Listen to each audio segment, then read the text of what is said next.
the electric blue mark copper.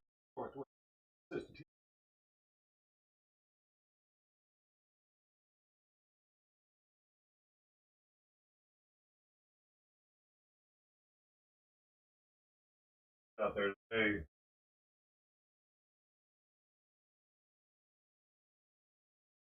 Simon's not eating very much. A guy did get him to eat a new one now that he hadn't eaten before. Duck. Arena Pro Duck Sensitive Stomach. Did eat some of that. And not much though. Not looking good for Simon.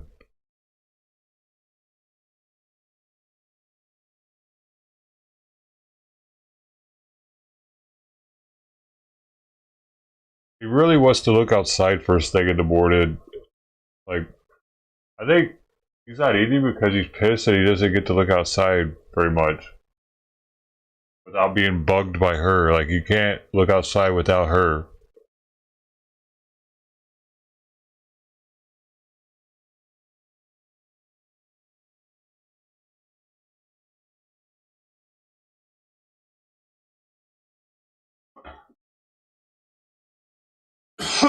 He always tries to get out when I'm going to feed the cats too. He goes to the back and just sits back there in the morning.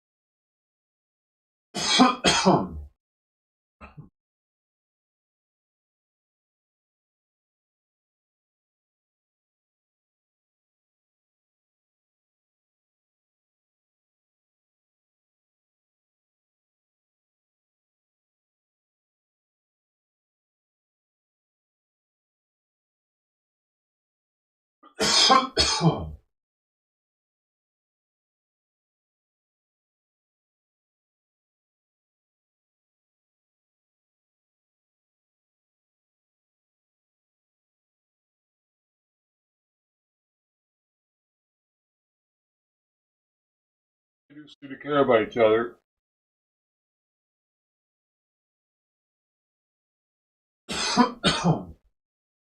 He's on hunger strike trying to get me to release her.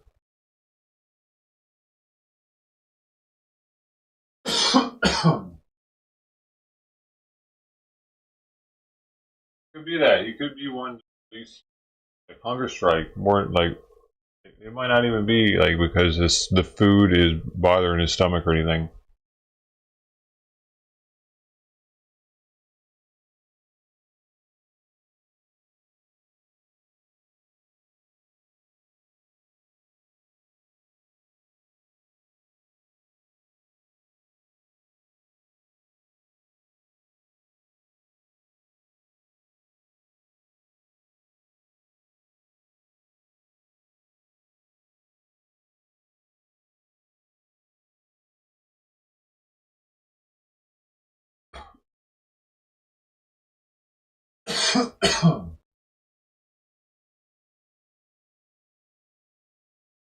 He did eat sub. He ate. I mean, sub's better than none.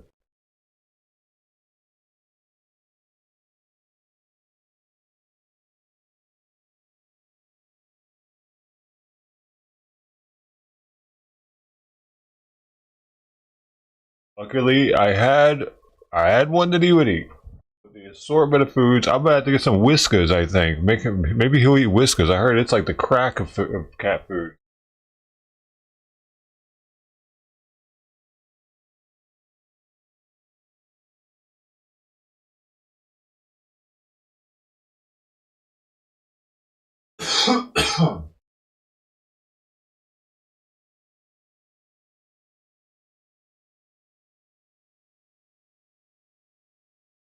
Hard not to get frustrated and mad with this shit though. I'm gonna be real with it. Like that's why I'm like I'm putting this to the dome early. Like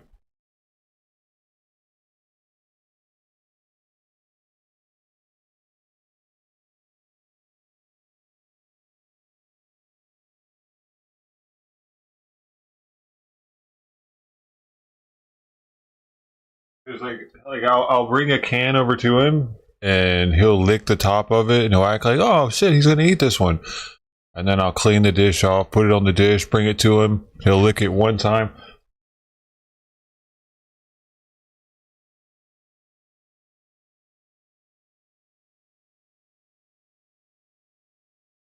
He'll lick it one time and be like, oh no, I don't like that.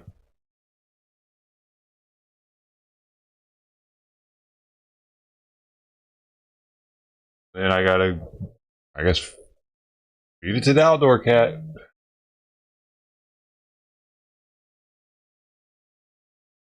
We got two more mixture bowls.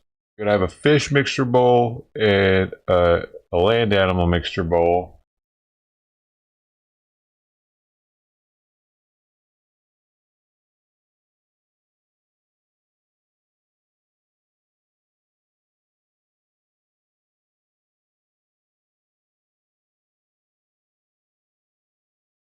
Hopefully, I'm not making these cats sick out there. I feed them all this different food all the time, you know.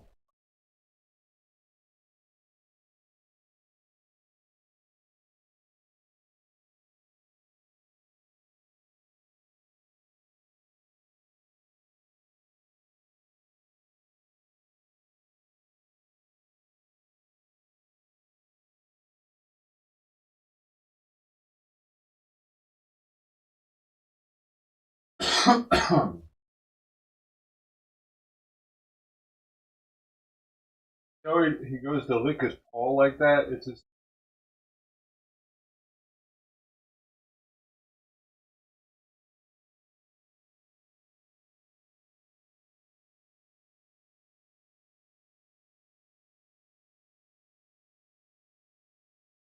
because I wonder if that's why he's not eating because he's in pain.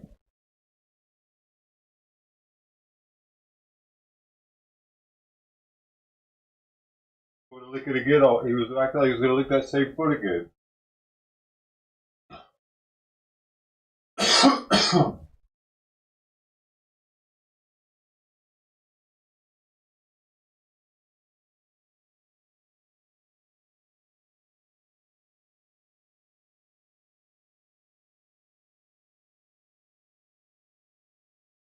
At least he didn't throw up today.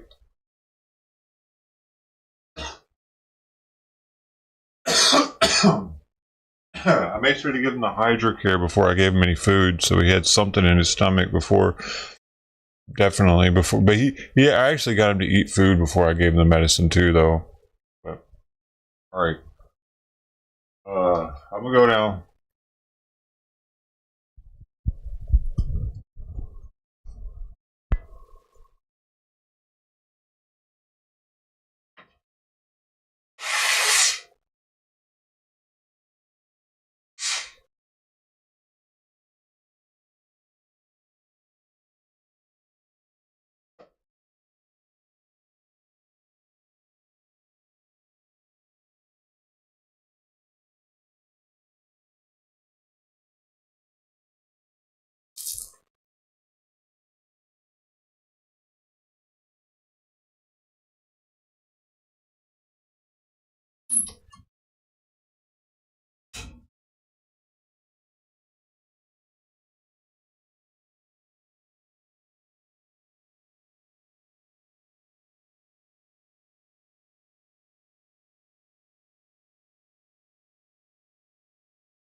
Which one do you think he went for?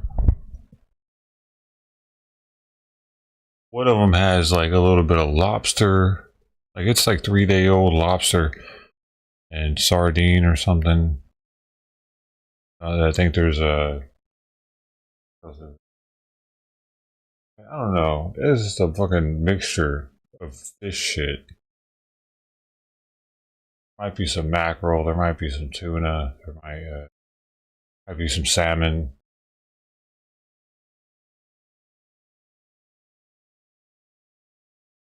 He went for the land-based animal side, which I think would have less of Simon's licks in it. He might smell Simon's saliva in the other one, possibly.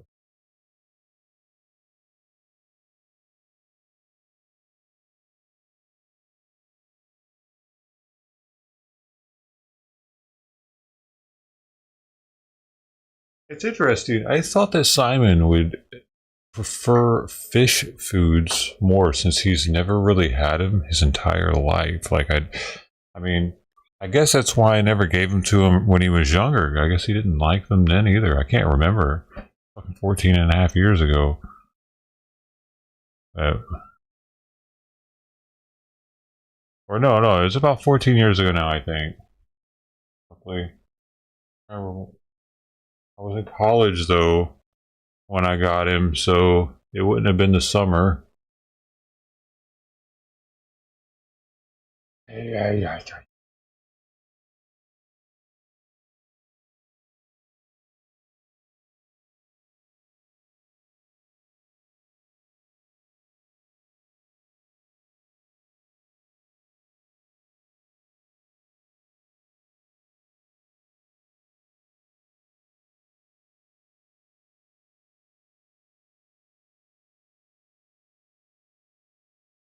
Puppy 80 doesn't look like it. He's lips.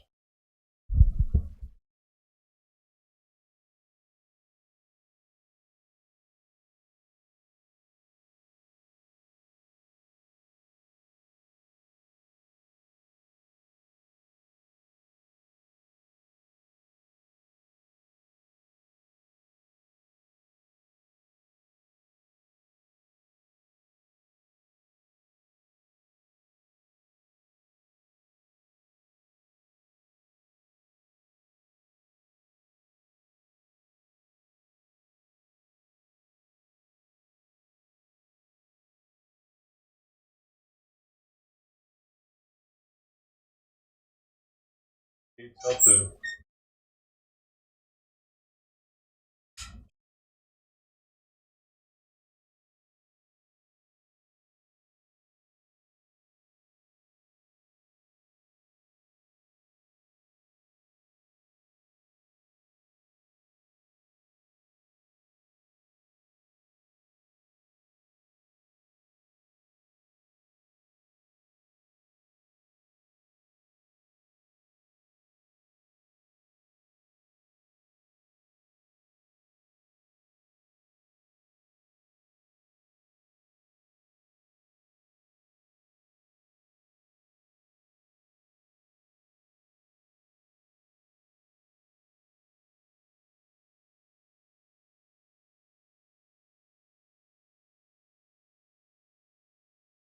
Dude, Tux really likes this concoction. It doesn't have any of Simon's old food in it, for one.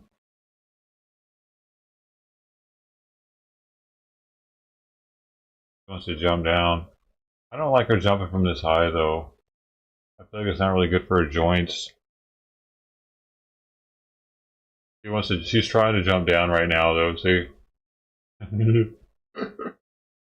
She would run down perfectly fine, but it's just not good for her joints to be doing that kind of jarring if they don't have to. Dude, is that shit? Hold up.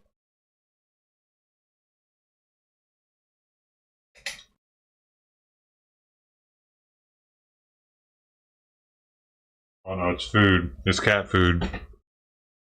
Dude, I've been dealing with a lot of cat food this morning.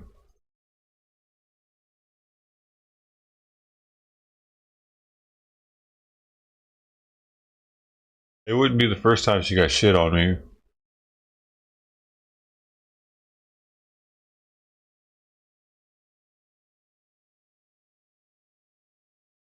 Yeah, what's funny is he wasn't letting me do my thing until I set down that second bowl. He was even starting to get water on me. Dude, it's wet outside. And he was rubbing up against wet plants and stuff, and then he started like slinging it on me from his coat. And he ends up eating that one anyway. The one that I put down first.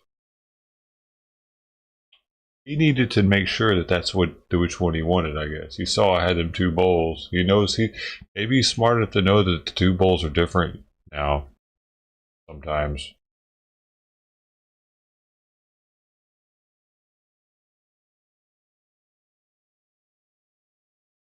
The one on the right was definitely fresher and hadn't set out either.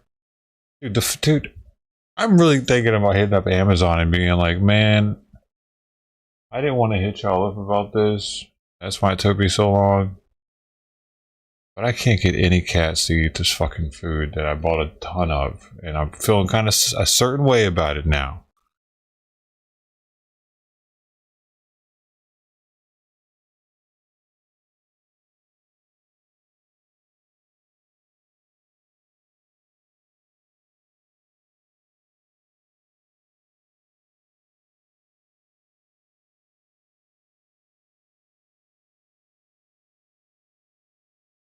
She takes advantage of his. He has like back or hip issues or something, and she takes advantage of that shit, and that really like, pisses me off. Oh, he just walked up there and smacked her in the face for it too.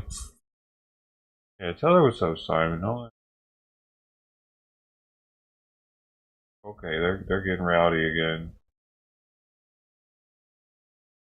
Now they're playing. Oh, you stepping on her and shit. Uh oh. Uh oh. That sounds like she bit his ear. Uh oh.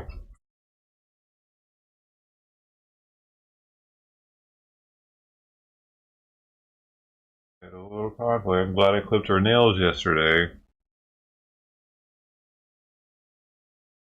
Stop going after his butt like that, you butthole. She puts all her weight on his hips and pushes down. It's like she knows his weak spot.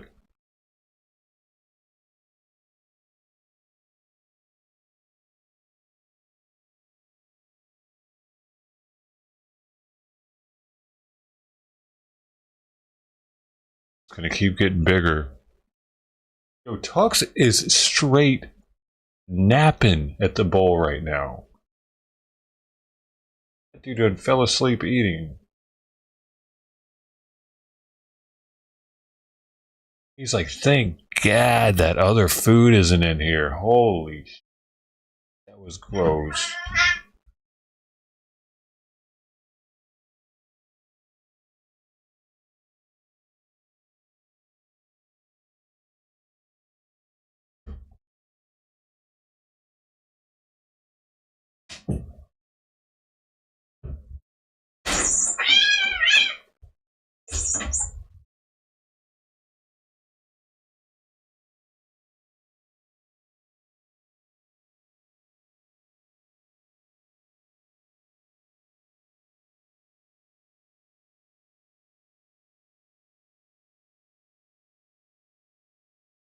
How did you eat for those timers, buddy? I need to see what he did eat because he ate something. He came back licking his chops.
Oh, he only ate like a lick of it.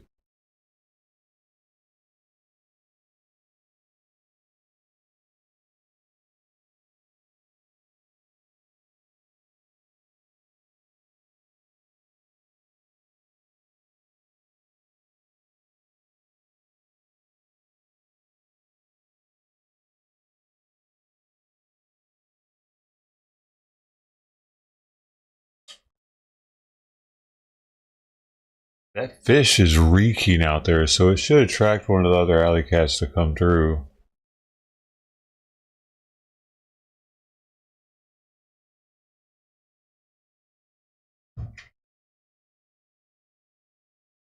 Lighting, like this, got like golden hour type lighting going on right now because of the climate today, the weather. Interesting. It's like,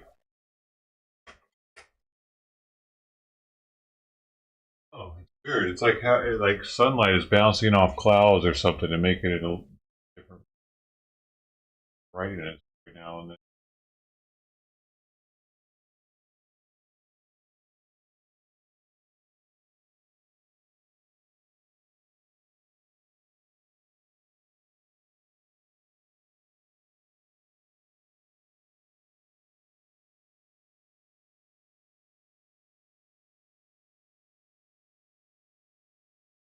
Dude, supposed to look outside. Oh, buddy.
He's eaten like maybe 2/3 of a can. But he hasn't left the room in a while. Uh, I can't even bring his food in here, dude, because she'll go crazy for it. She is a monster. He runs to his food every time she runs into the hallway.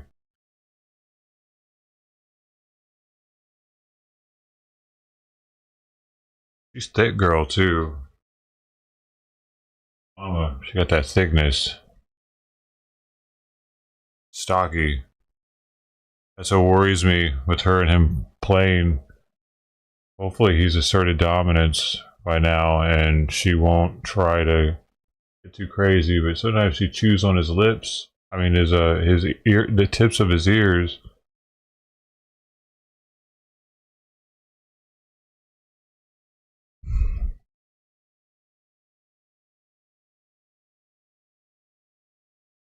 That's kind of dirty. I don't ever see him biting on her ears.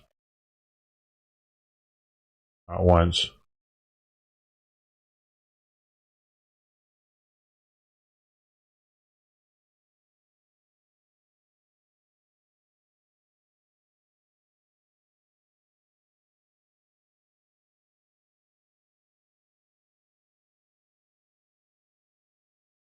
Ow! Dude.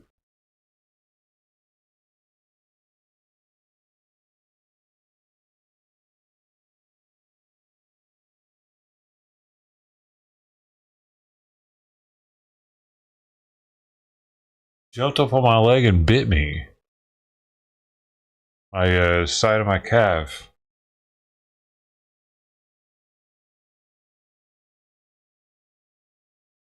This shit ain't funny, dude. It's just stupid.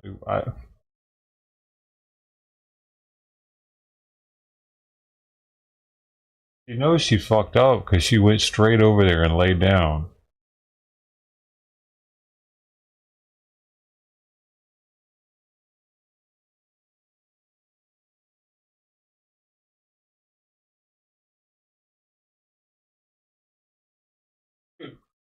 Tux come back from the house.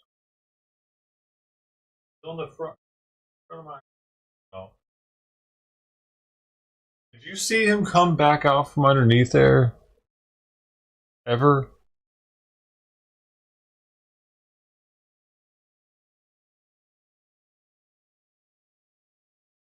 Oh, he did. Damn it, that is the only hole then. Alright.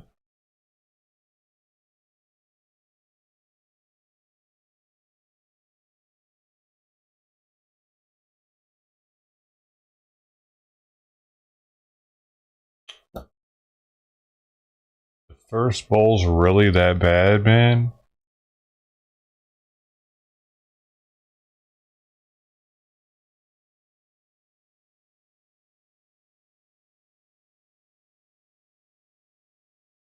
I wonder if I should put some more in the second bowl then. I've got so much, dude. Most of these cans he's not eating any of, so I'm just like accumulating opened cans of cat food in the fridge. Full open cans.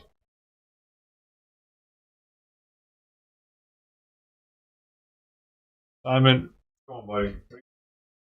Come on, buddy. Come on.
Shut the fuck up!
Alright, I got him to eat the whole thing, man. I got him to eat one entire can of Purina Pro Plan Duck Sensitive Skin.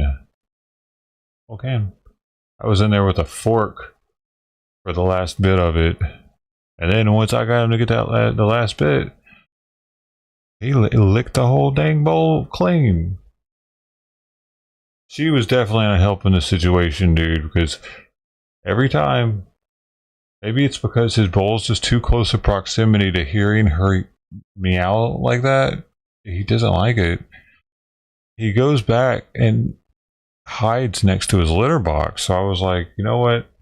I'll just take his bowl back there, because I've been doing that with some of the stuff anyway. But maybe he just wants to be able to eat further away from hearing her meow.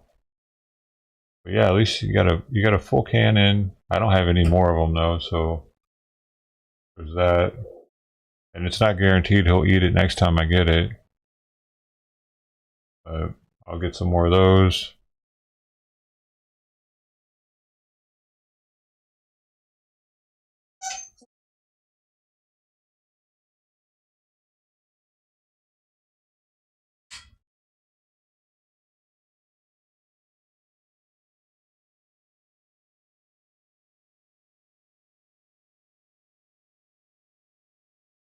But at least he got some calories in him. That's cool.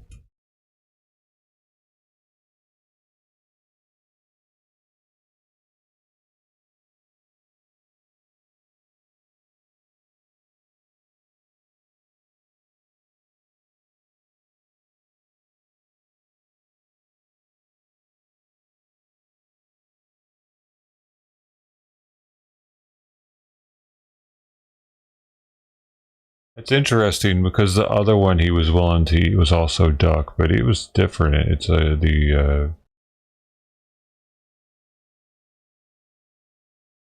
was that? Hill's Science Diet sensitive. This is sensitive, also sensitive stomach duck. But the Hill Science, it smelled more. It smelled and looked more grainy, like it didn't have as much meat in it, and it didn't have the fat like gelatin globules that this one had, as well as uh, it had like vegetable pieces in it too, which might be was contributing to him having diarrhea. So you might appreciate this one more because it's more ducky. Like it. What's interesting is it's the cheaper brand, but it seems like it might actually be higher quality than the Hills Science diet.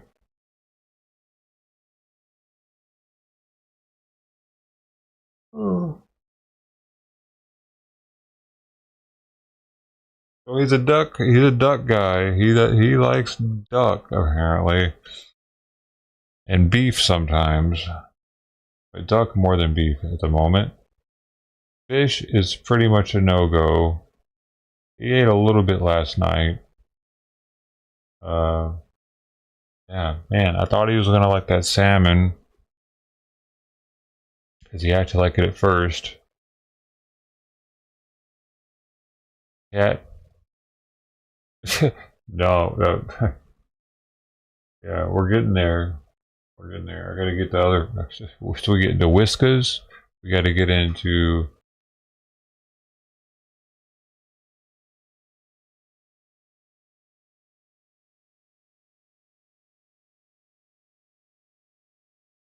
Man, dude, I gotta get something like cat food. I can't do anything with it. It feels like what a waste. I wouldn't have felt the need to get my money back for it if I could have fed it to the ferals. I need to put salt on it for them. They're like, what is this bland shit? Mama didn't even come by this morning.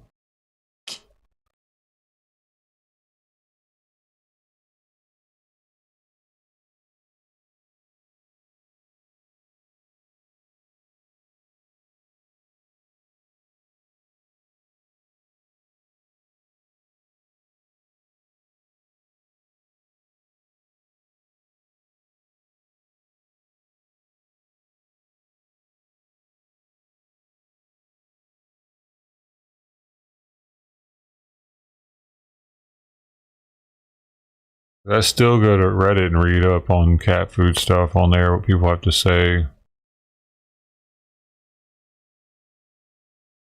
Gotta go on there.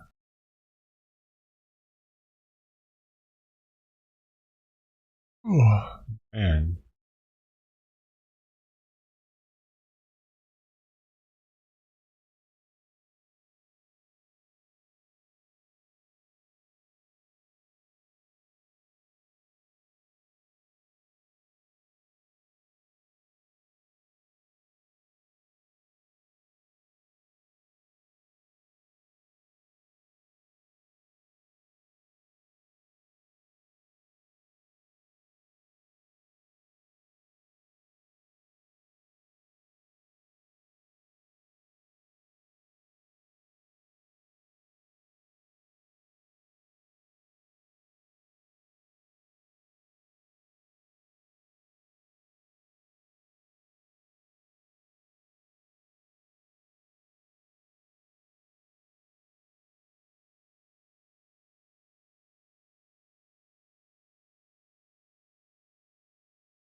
Huh.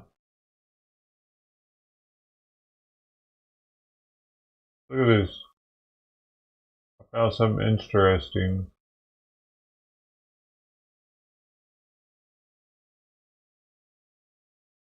When Dutch biking company Van Moof began shipping their bikes to the USA, a lot of them were arriving to their customers damaged. So they decided to put an image of an expensive flat screen television on the cardboard boxes. Doing so saw an 80% decrease in damage.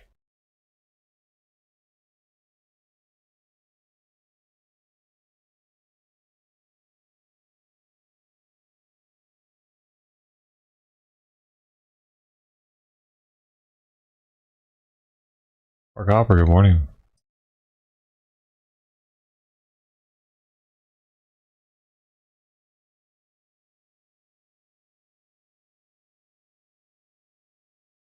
Decrease in damage, yeah.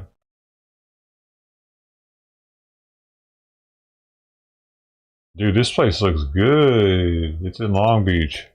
Egg bread? Kraft breakfast sandwiches. He's having a freaking Modelo with it. Modelo Limon.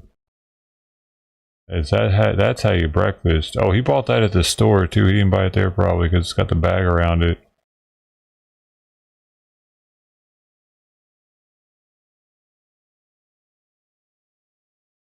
Hey, do they sell beers? Yeah, it's called egg bread.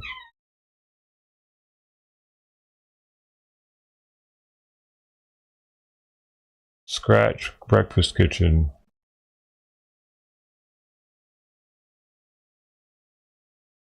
Oh my god. I have a dabby.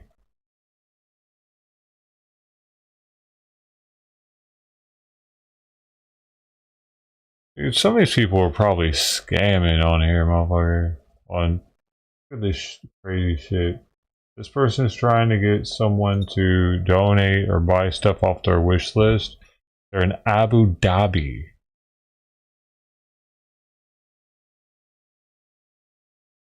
And they give this picture like to make people feel bad for it. I don't know, man. Abu Dhabi sounds like the fucking Nigerian prince scam at this point.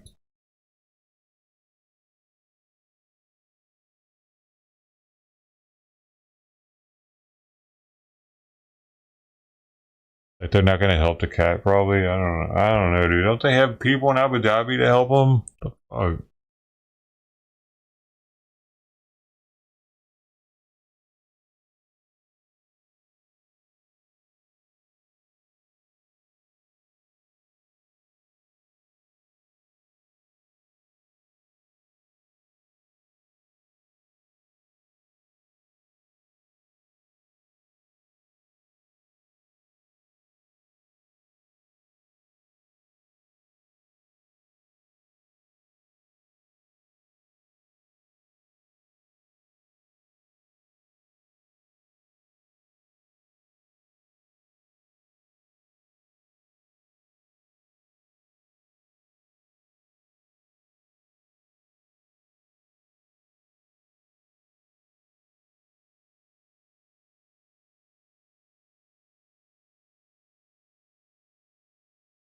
Sorry, I was honed in there.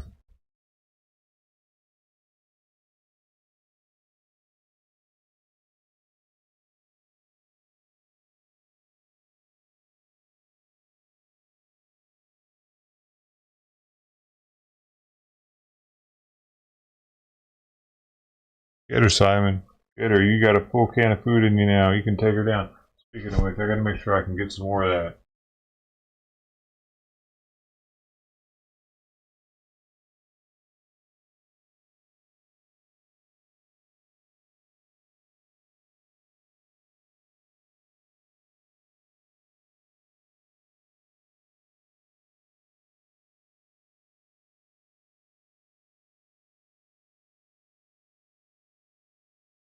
Locally.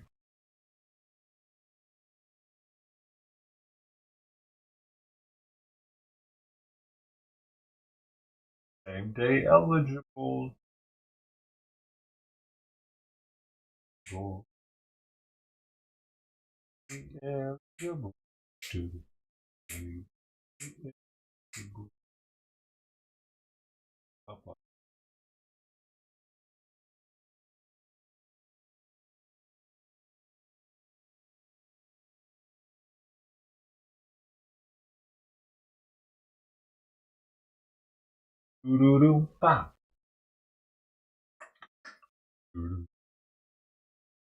Fuck you, D Live. You don't like my music? You could fuck off. You could fuck it. You could fuck it, man. You could stick it in it. And you could fuck it. Ay, ay, ay.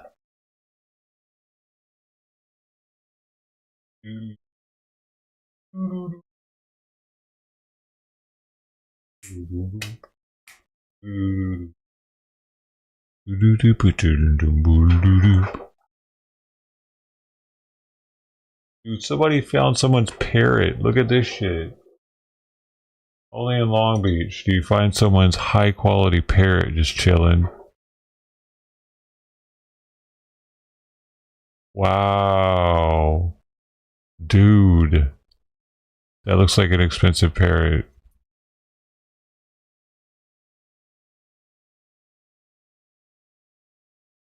Oh no, they lost their parrot. Out the door. Oh, nobody found it. Nobody fucking parrot. Hasta la vista, baby. Call his name? What? Parrots will come back to you?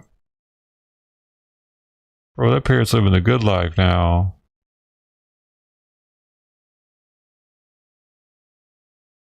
He's like, I'm free. That's why you gotta nip them so they can't fly away, right? When you have a parrot, you can't like have a parrot that can fly. What are you thinking? I mean, it's cruel to do that to them, but what do you? Parrot's gonna parrot, man. Do do do. Ooh. What else was there? I was looking at this.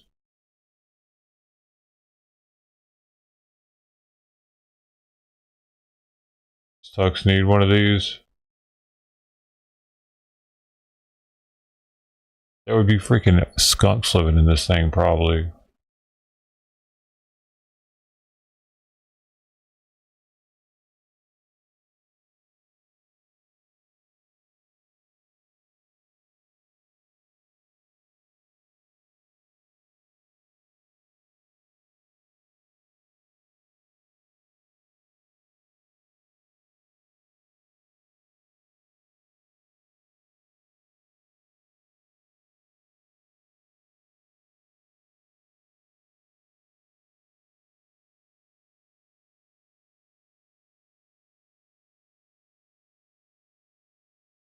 Geez, this person makes a whole thing.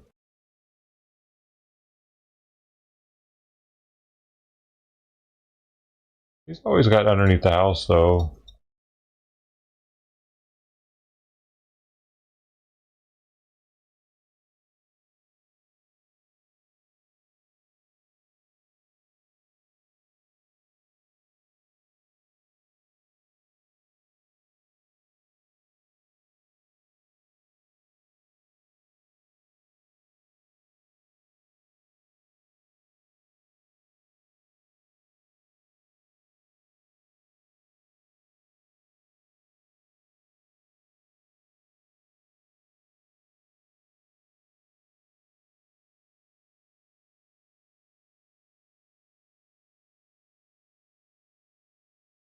Huh. Well, I don't know. That's kind of weird.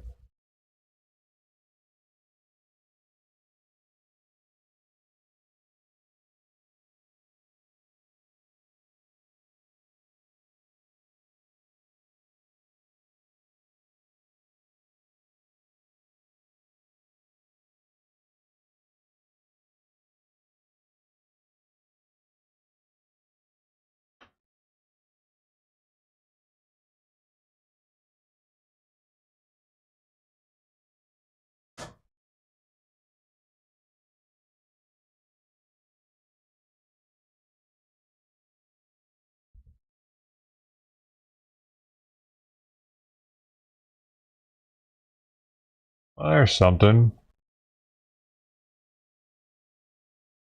Nope. Just a taste. Anything? Oh, maybe.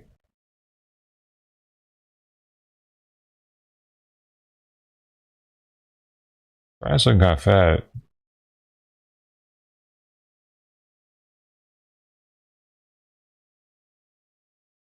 He's like, wow, this is good. Where is everybody?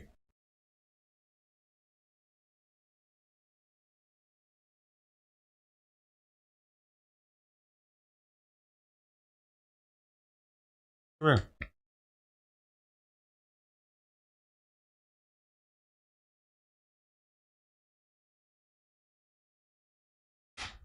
Oh, good, good. Oh, good job. Good job. Good job. Gotta get. Oh, okay. Got it. Oh, girl. Good girl. Hey! Don't bite. Don't bite. No. No, she bit me in the face.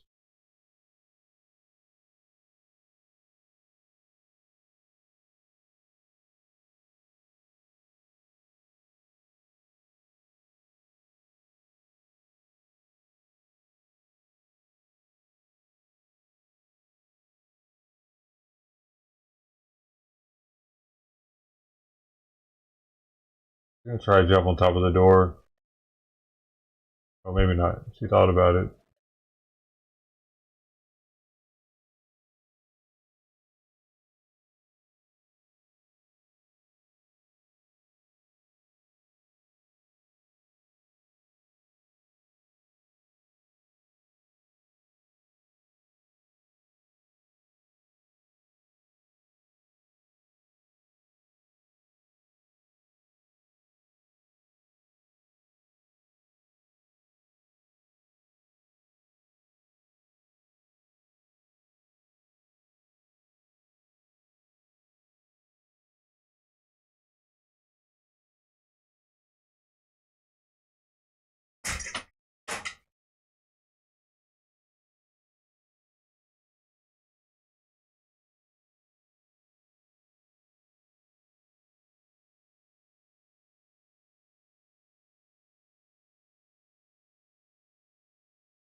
Ah.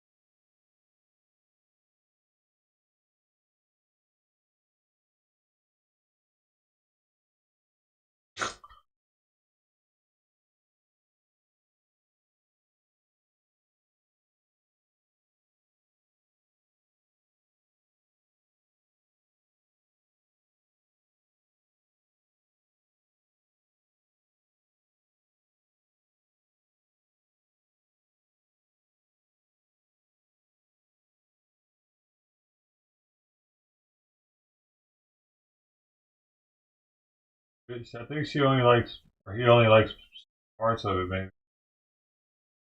He or she.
Oh, fuck you.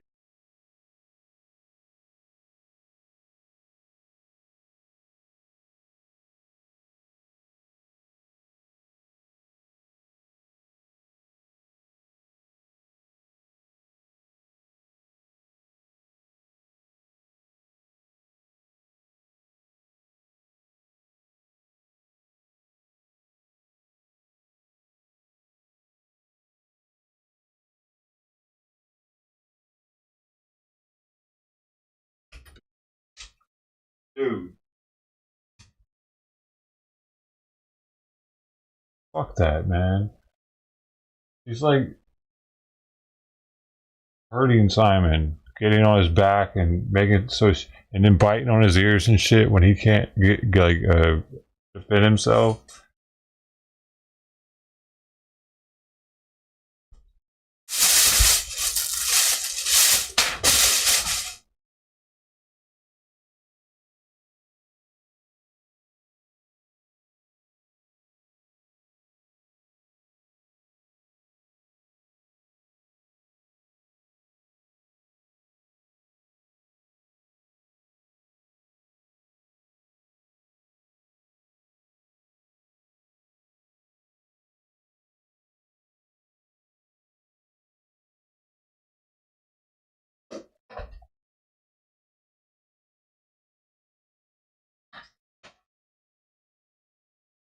Not a very good learner, that's all. She isn't.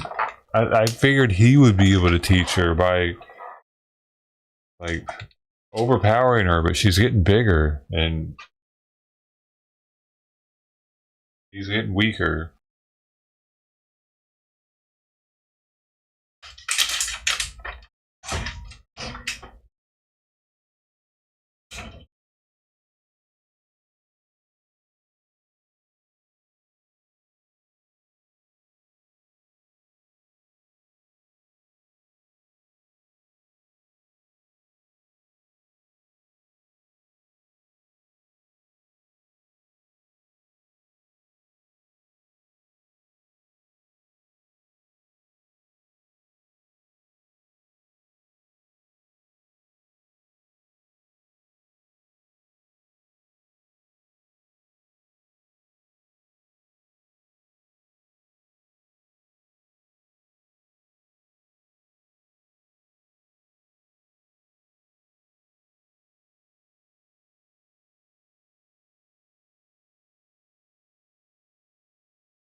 All done.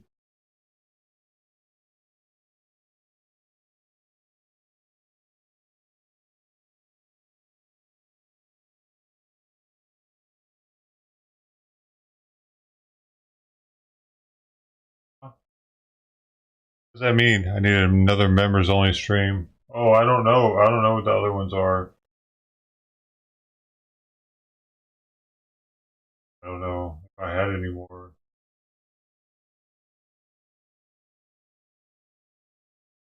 Remember.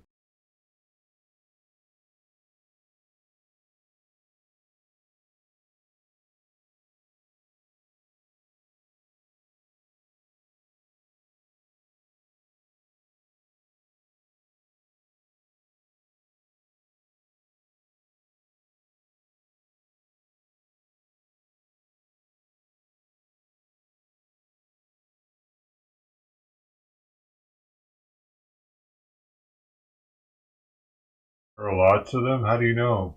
I don't know.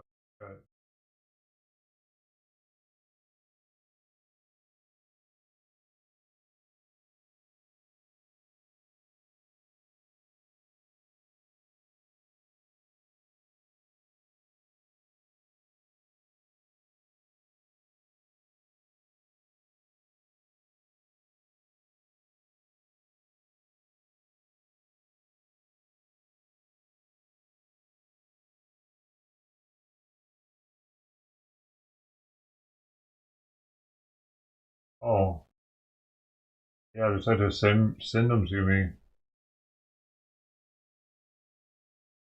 I know. Ones.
off.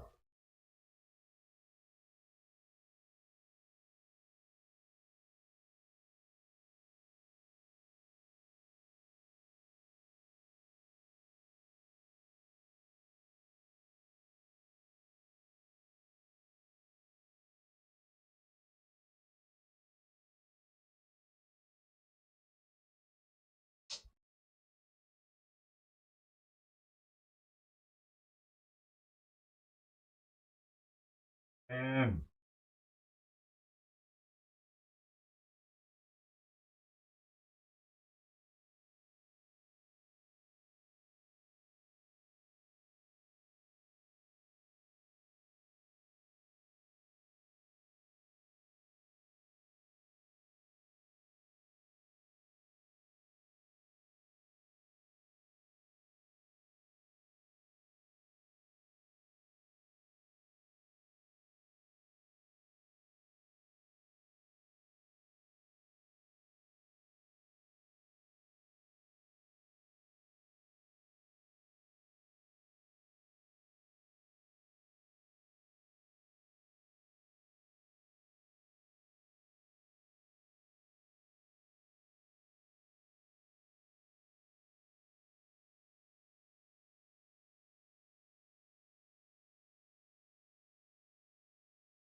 what?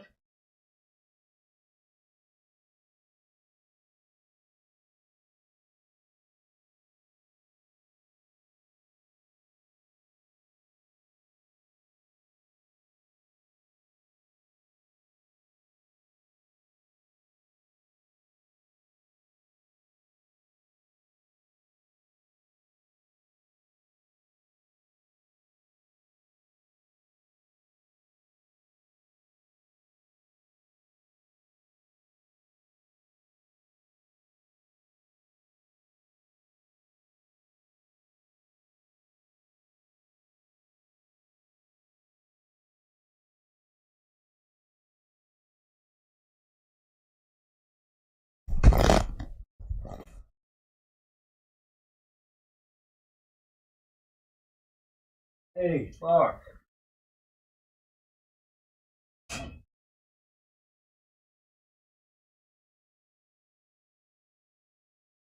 Dude, I think they sent me the wrong kind when I ordered last time.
That's going to be delivered now. I got some more of the duck entree. Should be here from 12 to 3.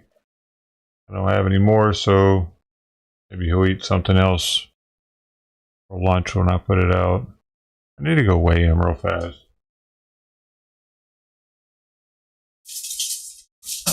Oh, you don't.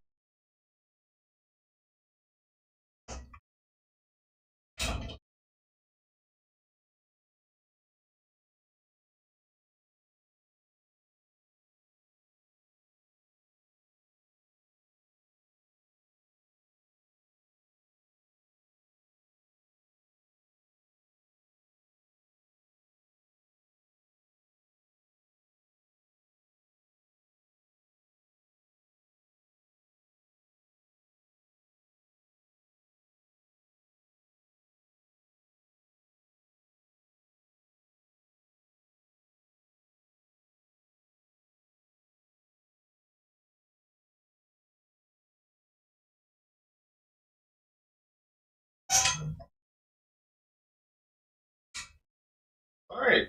He's still at 11 pounds, so that's good.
Yep. Now we wait on that to show up.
We wish you would get here faster, but we got plenty of other foods to try out.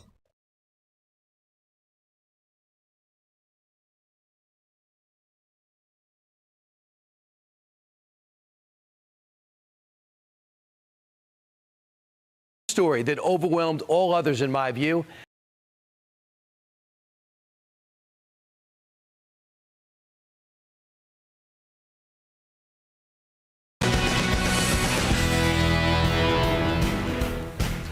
Hi everyone, welcome to One Nation. I'm Brian Kilmeade. Thanks for dating early or dating late. What a lineup we have for you tonight. Whistleblower Tara Rodas is going to be talking about an immigration problem where kids have gone missing. She tried to blow the whistle. She lost her job. Charlie Kirk did the impossible. He delivered young people on college campuses to the Trump campaign. And Hulk Hogan, one of the many athletes and entertainers who stepped forward and suddenly decided that Trump is their guy. Where do they go from here?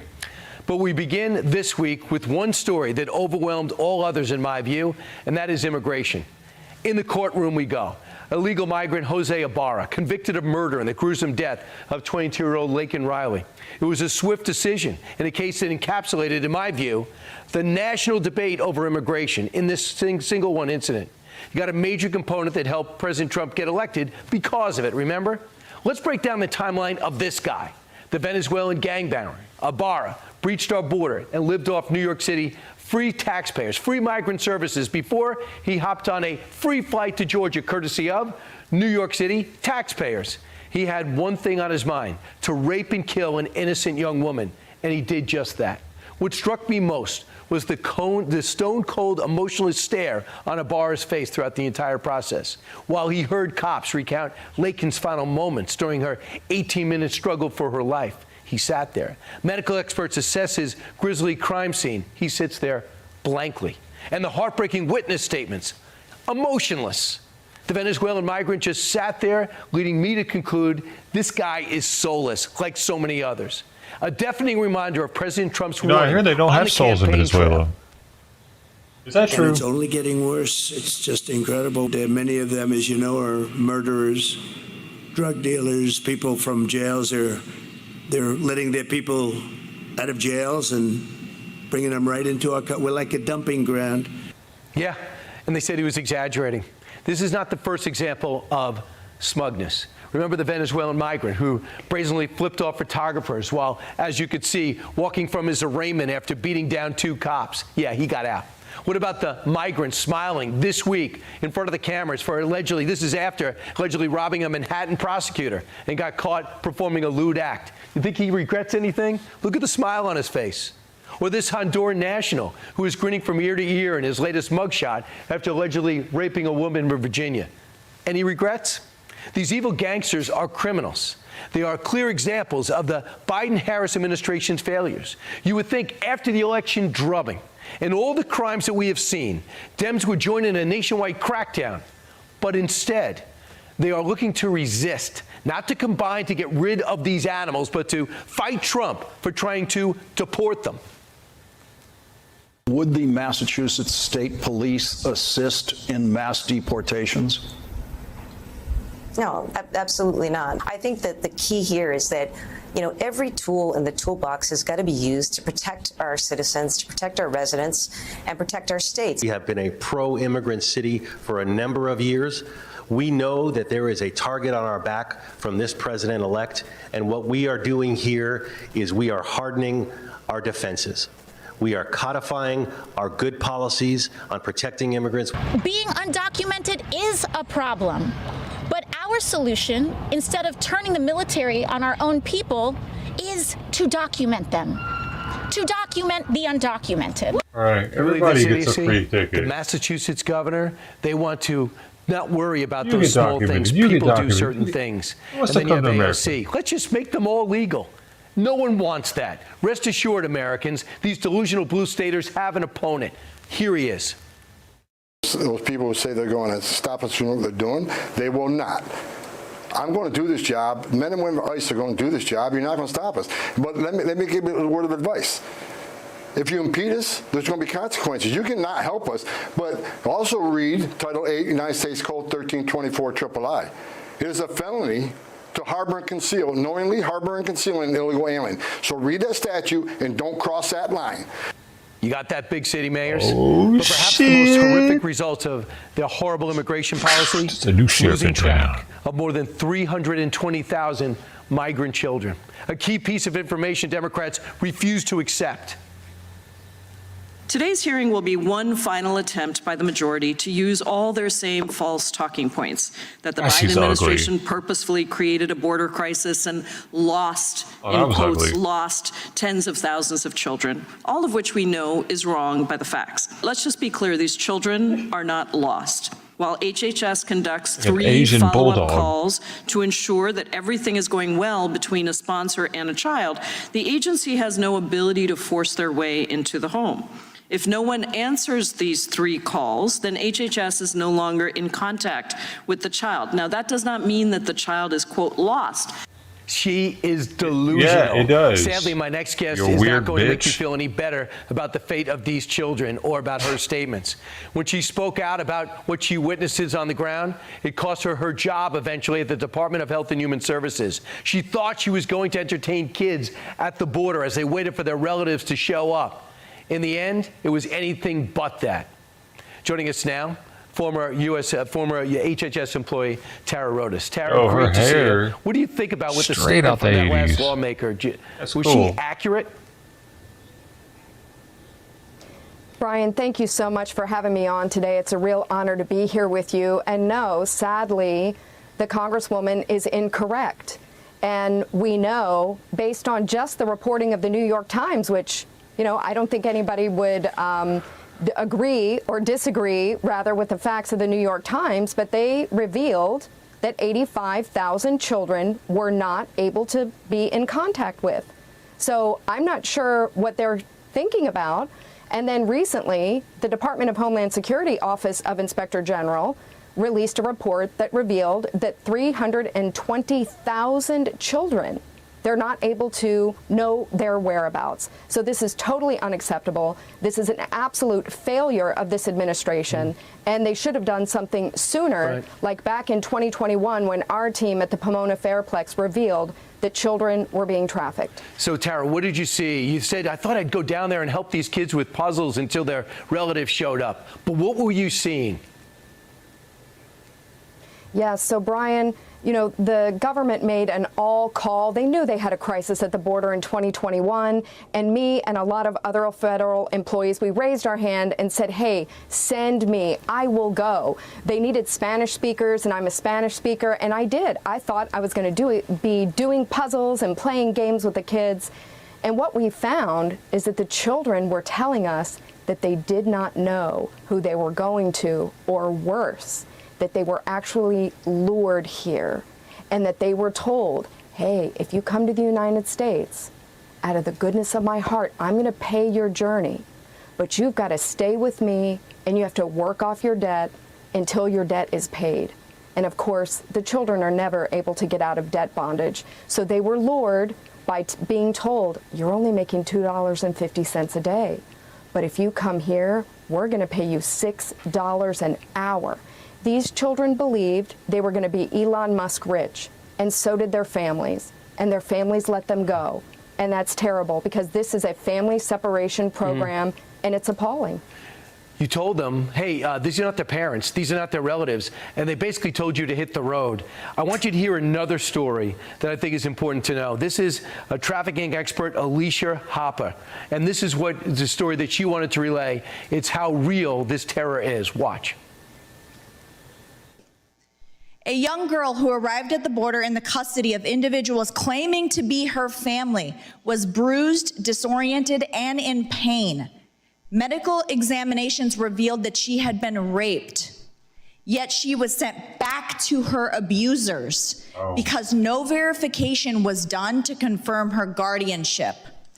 This is not an isolated case, but a glaring failure of the system, leaving children in the hands of those who exploit them. How do you explain the disconnect between the reality that you spoke about, she's talking about, and Democratic lawmakers who says basically there is no problem, we're calling them at their house, and if there's 3 rings and they don't pick up, we send someone after them? How do you explain that disconnect? They've done incredible things to hide the story. As a matter of fact, still today, HHS is stonewalling the data. And we just have to ask, why is that? Why is HHS holding on to data that would lead to the rescue of children and the prosecution of traffickers who are harming the children? Why is that? It's because they know the truth is that children have been handed over to criminals, to traffickers, and to members of transnational criminal organizations, to include MS-13, 18th Street Gang, and other unsavory characters. That's what the data will reveal, and that's why they have not been able to let it out. And it's absolutely, it's horrifying to know that the federal government would withhold data, even by subpoena, that could rescue children. The biggest embarrassment to this country, and it's a big fight for this, because this is the same administration that gave us the Afghanistan withdrawal, is HHS Secretary Becerra, because he knows what you know. And instead of listening to you and trying to act on it, he got rid of you. Also, it's important to know that we have a new administration coming in.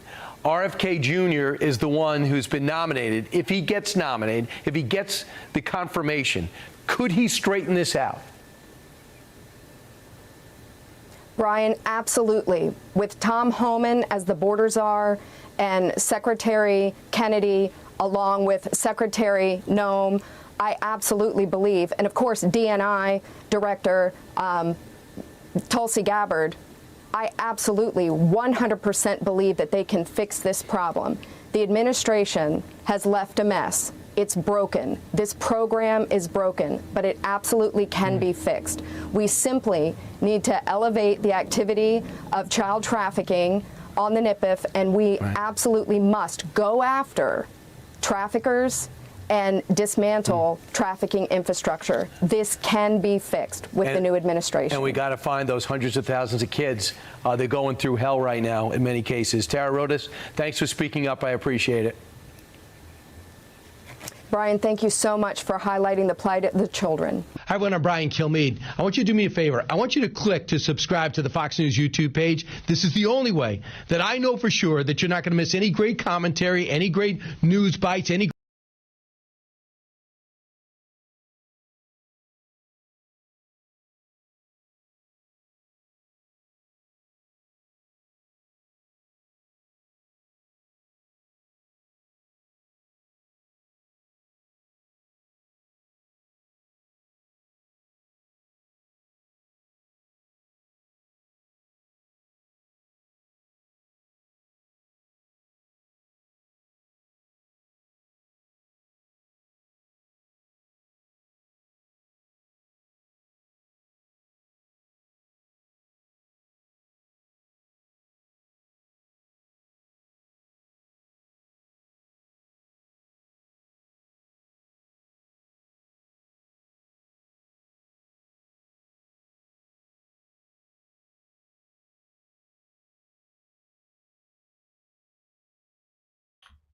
Chuck Woolery, the smooth-talking game show host of Wheel of Fortune, Love Connection, and Scrabble, who later became a right-wing podcaster, has died. 83.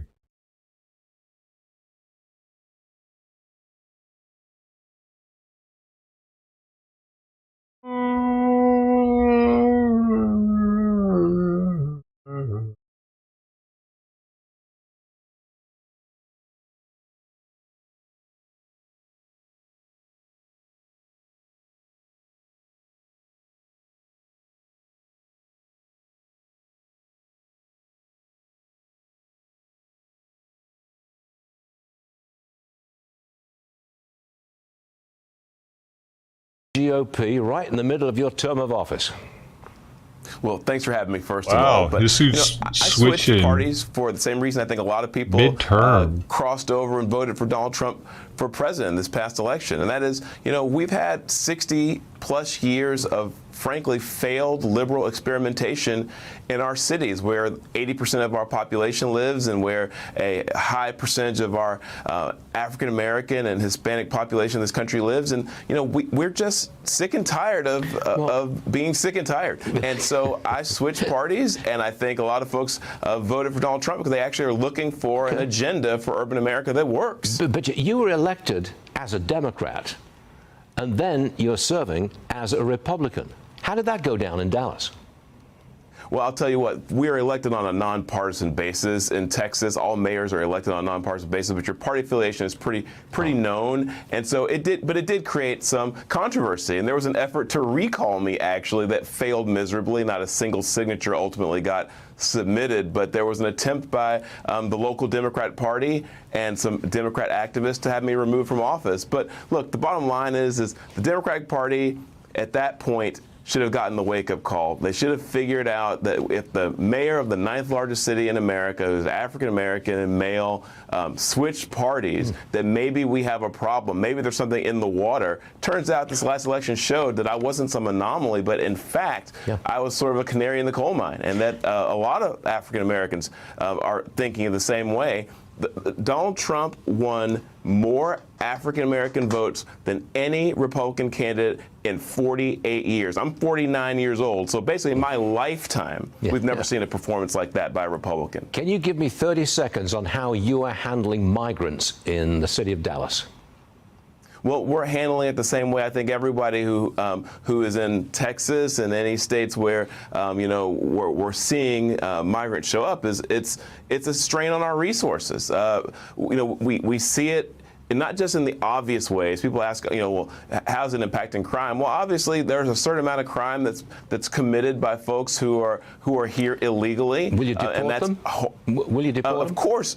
Of course we'd support that. Of course we'd stand by President Trump in an effort to get rid of people in our country illegally who have violent criminal records or who commit violent criminal acts here. But even more than that, people need to understand it's a strain on our school system. It's a strain on our hospital system. There are hidden costs to having a porous, open border, and we need to shut that down. There are indeed. Mayor Eric Johnson, Your Honor, thanks for joining us, sir. We appreciate it. Thank you. Thank you. He was a judge, too. Why are you underneath?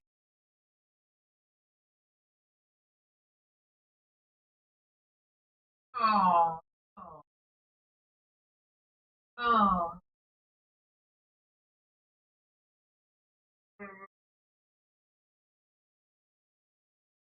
Stop it.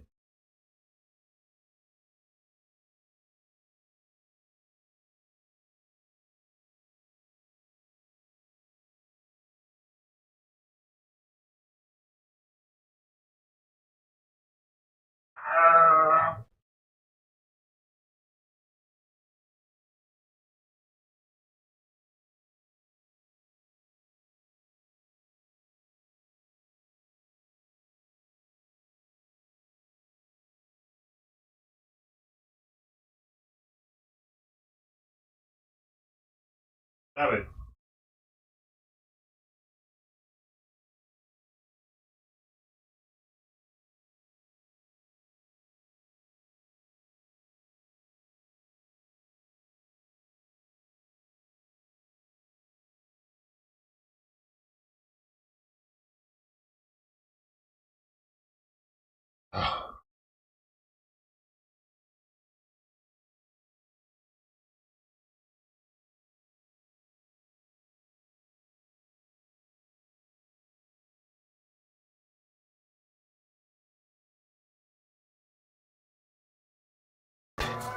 Once you've popped that can open, you've got a ticking clock on your hands.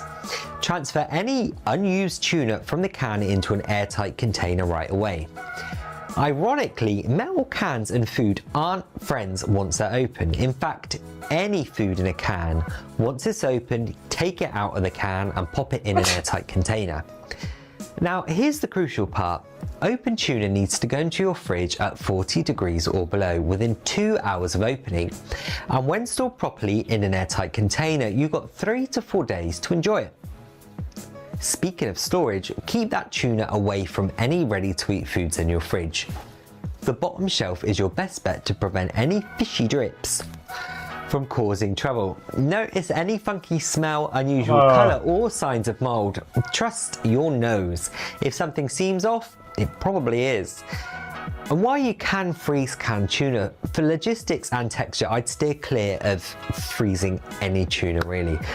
And there you have it, the complete scoop on storing opened canned tuna for sushi. If you have any questions, pop them in the comments and I'm going to get to every Don't single ever one of freeze them. tuna. You As can't. always, Yes, I do that. don't wash your hands. He's a fucking idiot. Why he's only got 18 subscribers.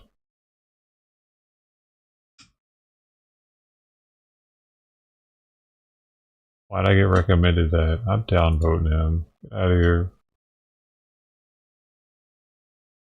I gotta take it out of the can immediately. What's he talking about?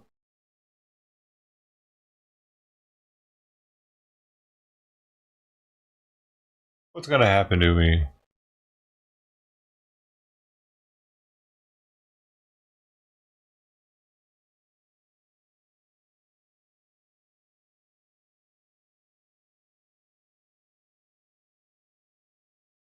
But first, one would hope that after the unmitigated disaster that was the workification of Bud Light, you remember that, a much-loved brand decided to trash itself by having a trans activist promote their product.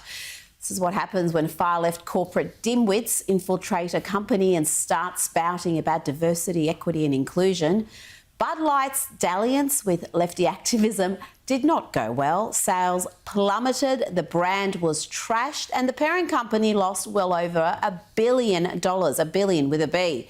Lessons learned. Surely no corporate would be so reckless, so irredeemably stupid to go down the woke road. And Bud Light itself, well, step forward iconic British car company Jaguar, Indian don't nowadays, but Jaguar has gone from this.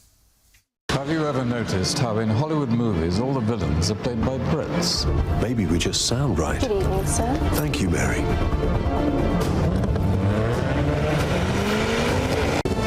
And we all drive Jaguars.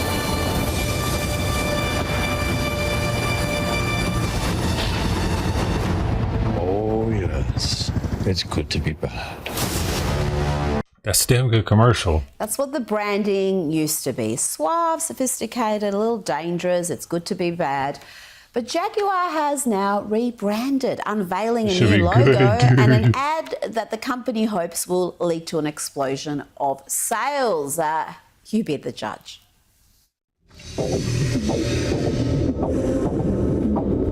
What the fuck? Oh no. This is so bad. What the fuck?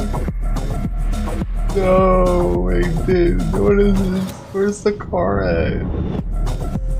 What the fuck is going on?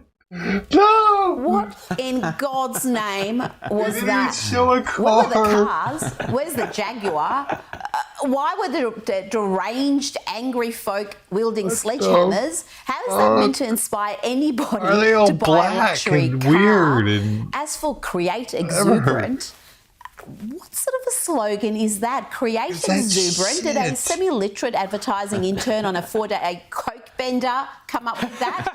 Create exuberant? There's no way Naturally, the ad this has helps been to sell mocked Jaguars. far and wide. Jaguar's tweet promoting Are they trying to go bankrupt? has some 125,000 comments, and approximately 124,995 of them are highly critical, and that's putting it lightly.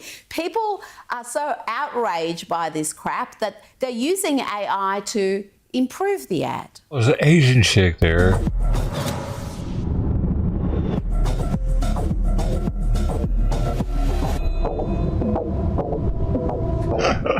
Jaguars attacking them. Creating their own Jaguar ads. This one using AI took less than an hour to put together. It's a lot better than what we just saw. But I think my favourite one so far is this work of art. Talk about create exuberant.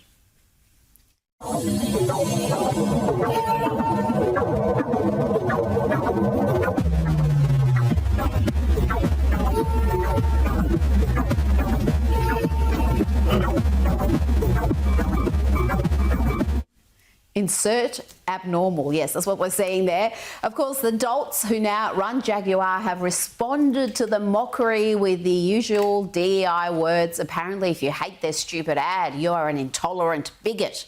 Is there another type? The managing director, Rodon Glover, what sort of a name is that, has said the car maker must move away from traditional automotive stereotypes. What people who actually buy cars. And he also called criticism of the ad vile and a blaze of intolerance. What a nincompoop. If you want to see some of the marketing genius behind the ad, then meet Jaguar brand executive Santino. We're on a transformative journey of our own, driven by a belief in diversity, inclusion, creativity, policy, and most importantly, action. We've established over 15 DEI groups such as Pride, who are here tonight. 15 DEI groups, oh, they've been busy. Let's be honest, nothing we saw in that Jaguar ad is actually we watch this chick every day, groundbreaking, or in any way innovative. It's man. the same tired old woke trash we see promoting everything these days, from chewing gum to insurance companies. But I'm sure Jaguar will eventually work out that corporate virtue signalling will not translate into car sales, just as Bud Light figured it out, but after they lost more than $1 billion. Bud Light is now trying desperately to win back their customers by mocking stupid ads. Here is their latest effort featuring anti-woke comic Shane Gillis.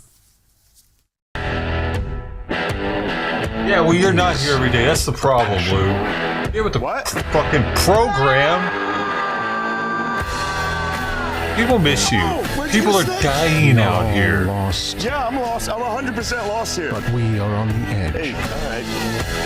I just pocket full of sand. That's yeah. Let's be so selfish, Lou. People are dying. What? Yeah, dude, this isn't right. Wait, aren't you Andre? No, I'm Shane. Well, if you're here, Andre is. I'm just finishing everything up.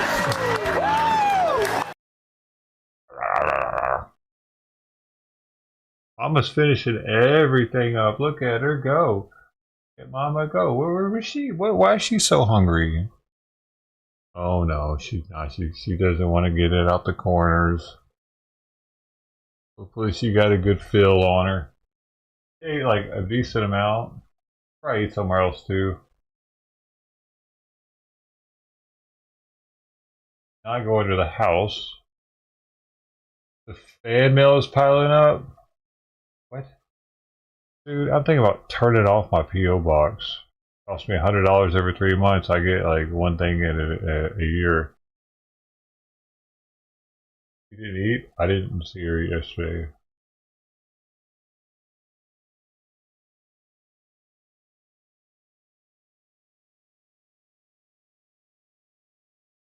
You guys put more food out. Okay, Simon, I sit down and then you want to go right outside, huh? Okay.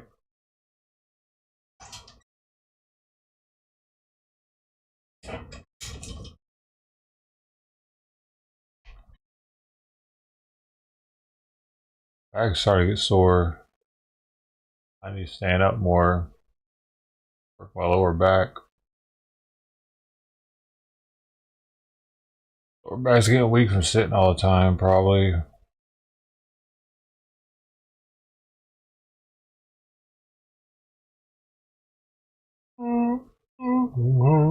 Dude, like if I had to go into a job where I had to lift a bunch right now, I'd be tore up for like the first couple of weeks, probably. My back hurts just from standing.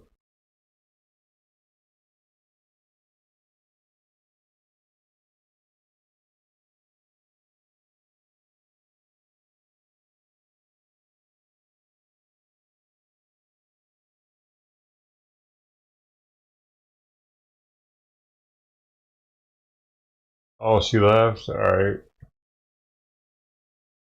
Okay, I'm glad I didn't take anything else out there right now.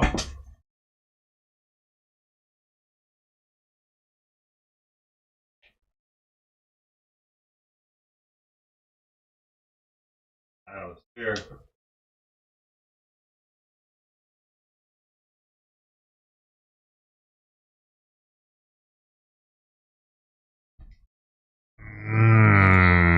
Ah, it feels good to sit down.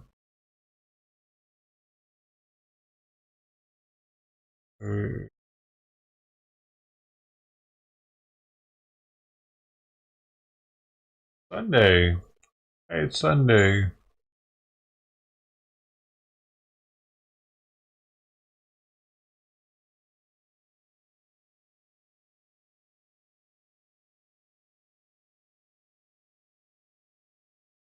What's this?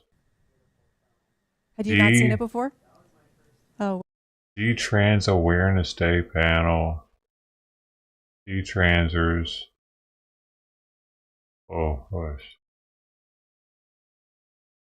Of course, there are people that regret it.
I was just hanging outside the door now.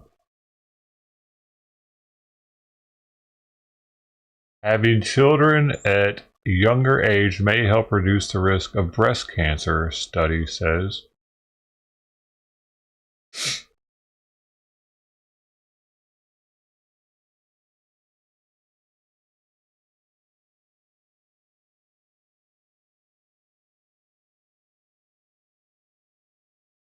Department of Health 2021-2025.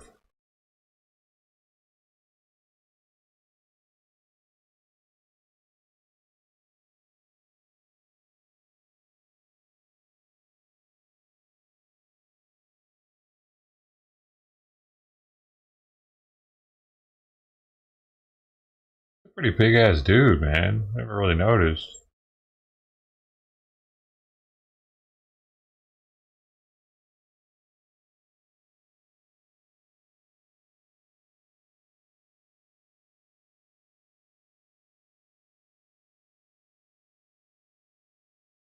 I mean, dude, what the fuck, man? Like, what in the actual fuck, dude?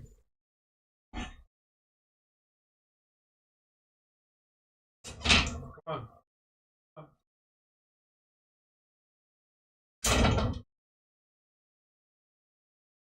I fucking hate having that guy just as much as he does. Just as much as he does.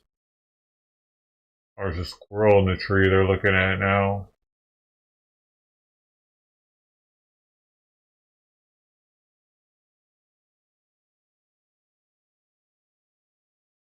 That's why he wanted to come back in. I guess you could hear it.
why I'm crying at work.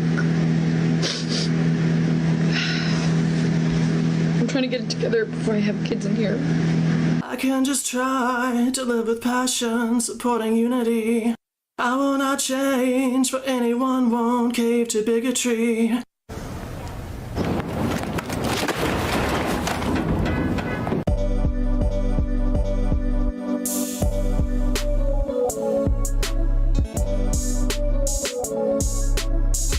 It's fucking ridiculous the amount of people that film themselves crying and upload it to the internet and want people to look at them crying. That in itself is the weirdest shit to me. Like, I get it if you're live streaming and some shit happens and hits you and you're just like, fuck, I'm It doesn't want her live right daughter now to with see this it, shit. but she This posts sucks. it on social media, and nobody who's genuinely upset sets up a camera, films But these people are fucking uploading these, you know, it's not happening in on the fly or in real time. They're like, I'm gonna cry for the camera now and then I'm gonna upload it. and then post it. It's really ridiculous. Yeah, right? He's saying the same thing. He was saying the same thing, right? They always they do it, then they post it. You guys can see here I'm standing next to Alcatraz Island, which no longer hosts prisoners and is simply a tourist attraction. However, in an effort to be sustainable, reduce, reuse, recycle per se, I'm thinking that we take all men to Alcatraz Island, and they are not allowed to leave until they take a lesson on how to revert their internalized misogyny, and only until they've passed a test that we women decide, are they allowed to leave Alcatraz Island. Let me know what you think. I think it could be great. Oh, all men, even your dad, your brothers, and your loving liberal boyfriend who's probably a... So this is my plan for the next 4 years if Donald Trump steps foot in that fucking White House. I'm not going to spend a dime. Those that know me know I love to travel, know that I spend lots of money because I love shopping and I love just buying things for other people and such, and I make a good living, right? With that being said, that is all going to cease because I refuse to put any of my money into Trump's economy. Do you hear what I'm saying to you? The best way for you to fight back is with your money. You can do the research. You can do this. I've already started. Yeah. I've already started. Walmart's not getting a fucking penny from Try to me. kill Do you hear what I'm America saying to you? off. That's I the went out way of my it is. way to go get cash from the bank to go to a local store over here because I'm not playing these games with that motherfucker. I'm not giving his economy shit. What? You hear what I'm saying? Going to a local Not store is thing. gonna I will hit you with my money. I will hit you there, hard as can be. make any sense. Big hit for Donald Trump and the economy now that Cruella de Vil's no longer spending her money. It's me, Jimmy Kimmel.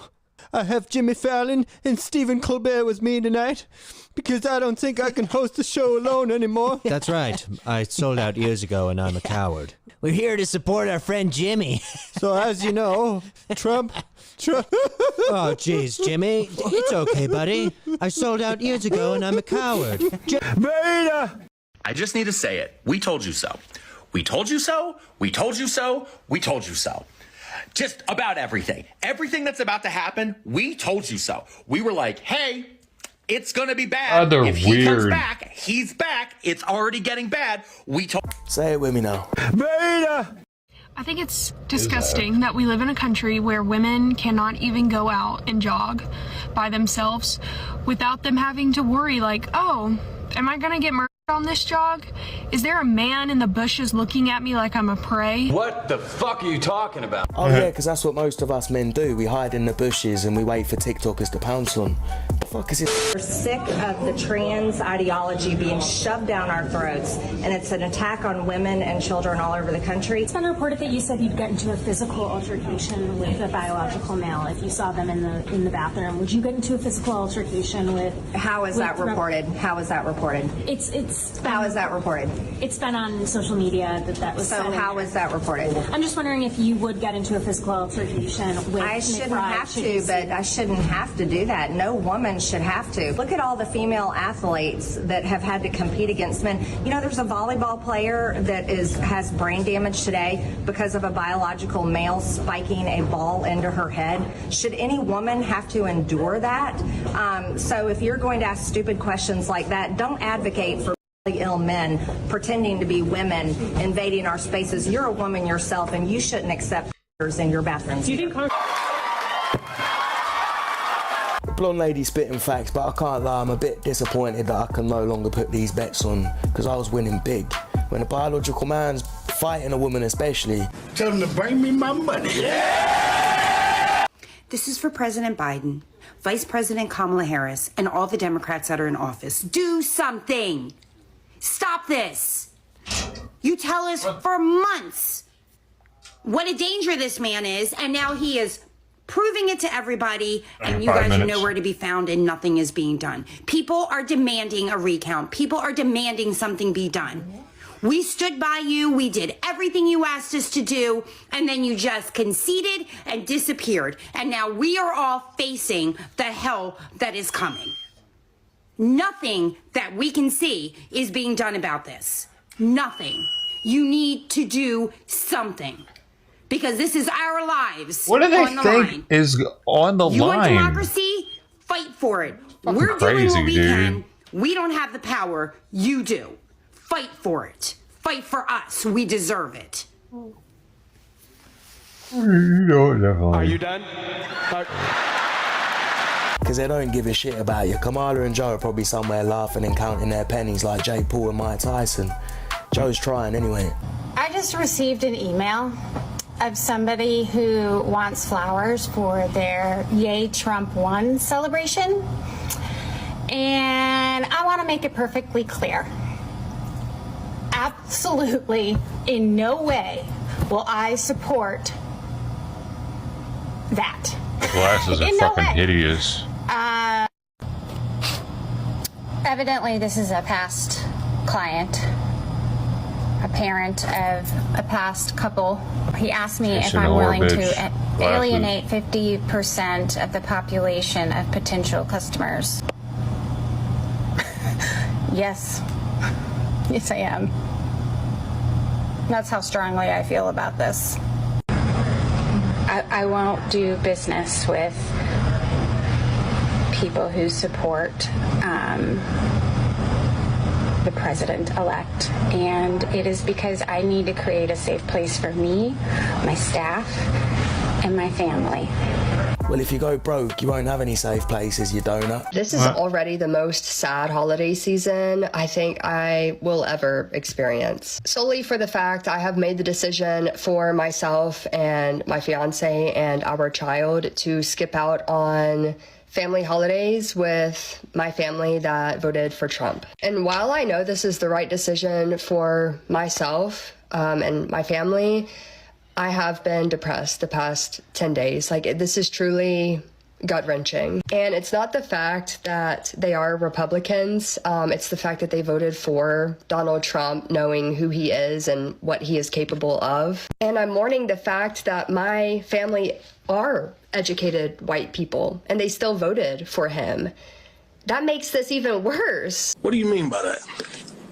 This, to me, proves that Trump and his MAGA cult are truly brainwashed. And it's sad not knowing if I'll ever get my family back. And to make this even worse, I'm an only child. I have no one to go to. I have no one other than my fiance and my close friends to be like, am I making the right decision? And all of them have said yes. Today we were supposed to go to some of my mom's side of her family for an early Thanksgiving dinner. And I decided to pass on it, and it's sad. I don't even know what they're fighting for. And I want to have good conversation, but I don't want to feel ostracized. When they were asked in the streets, what do you support? And they were like, oh, we just don't support Trump. I also just don't want to be around brainwashed, regurgitated rhetoric that I know is not true. And when I try and bring up the facts, I'm shot down and I'm made to feel like, oh, you're young. When you're older, you'll feel differently. Like, no, I'm 26. I have a daughter. I don't want my daughter around these asinine beliefs.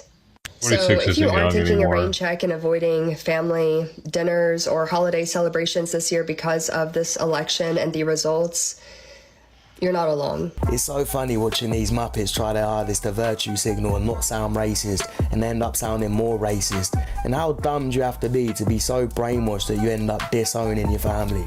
Muppet. Good morning. I took yesterday to be Why do they all have angry and funky miserable, looking and I also glasses, took yesterday bro? to make the What the hell decision are to block those? my father, who will still end They up all want seeing them this. to So, hi, Dad. look at And me. yes, I did have weird block him because glasses. of who he voted for, because he knows that I am trans. I have my goofy. husband who loves and supports me to the ends of the earth. I have my friends who love and support me to the ends of the earth. And I have other family members who love and support me to the ends of the earth. I doubt it. And I genuinely do not need anyone else. I cut my mother off until the day she died, and I can and will do that again. Grateful for my ability to do that safely. I cut my mother off until the day she died, and I can and will do that again. Look at the eyes, man. The lights are on, but nobody's home. I feel bad for the parents. Sometimes you just get unlucky and you create a dumb child who's easily brainwashed. Trump, do you, pumpkin?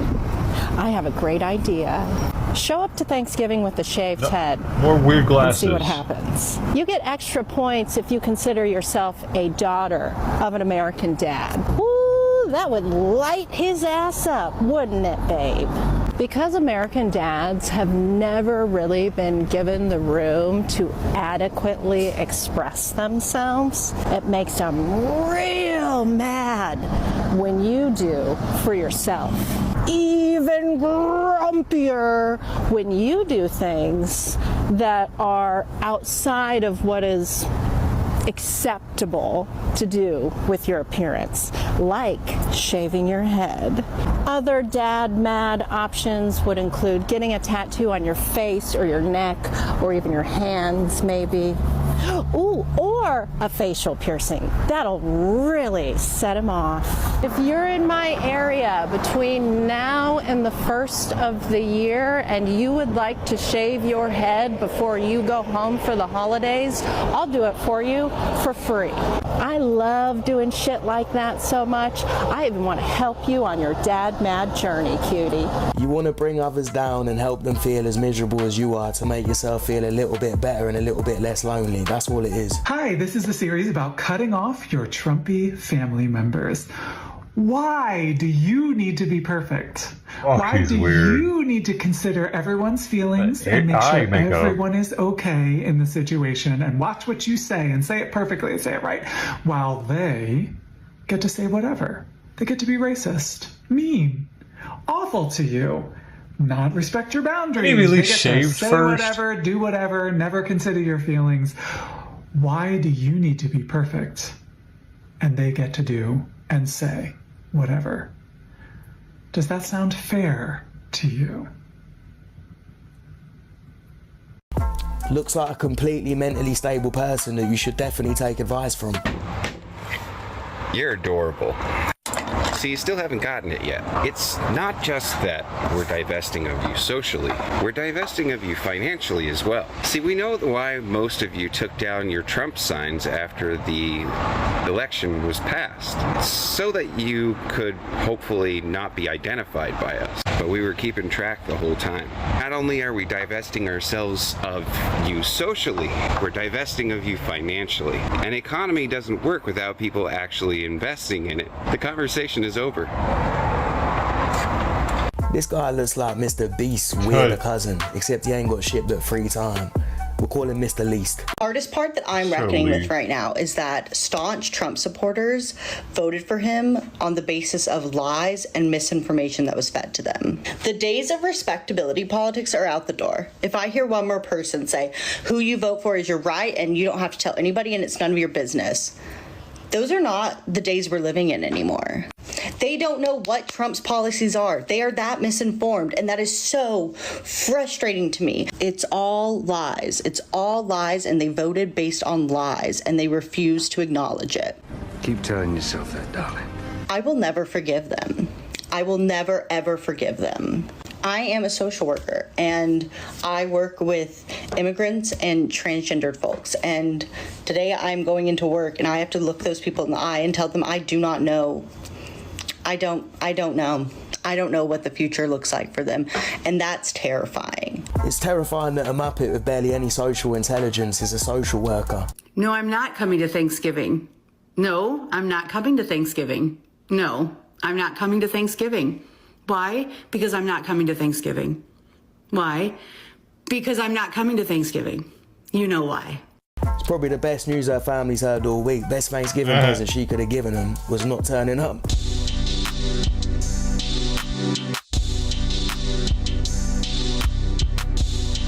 Hello, I'm Dr. Peterson. How are you? Well, Donald Trump is a felon. Nope. I asked how you were doing. The majority of Americans can mentally handle election results on both sides of the aisle. However, there's this small, albeit growing, group of, I don't want to say Americans, but people that are just disconnected from reality. Fascist. And honestly, it makes diagnosing these people a whole lot easier.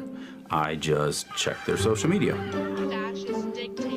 Gone are the days when you just search your symptoms on WebMD at home by yourself.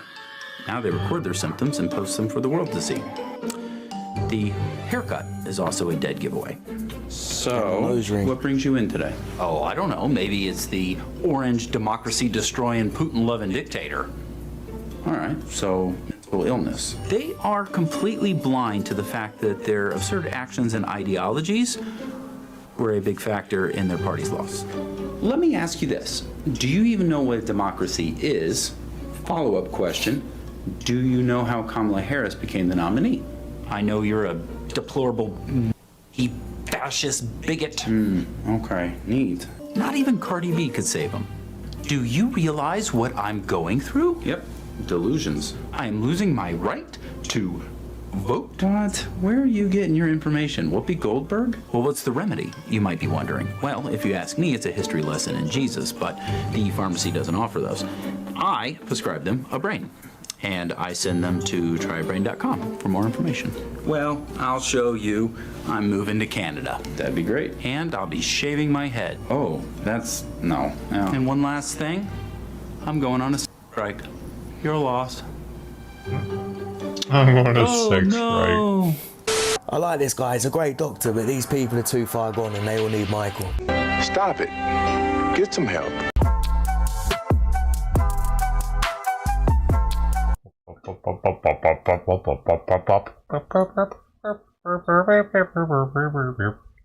I said 5 minutes. How long did it take him to come back?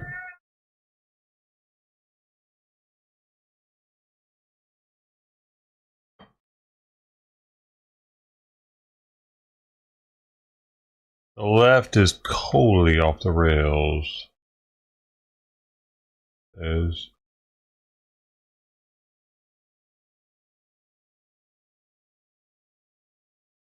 I gotta go cook breakfast, y'all.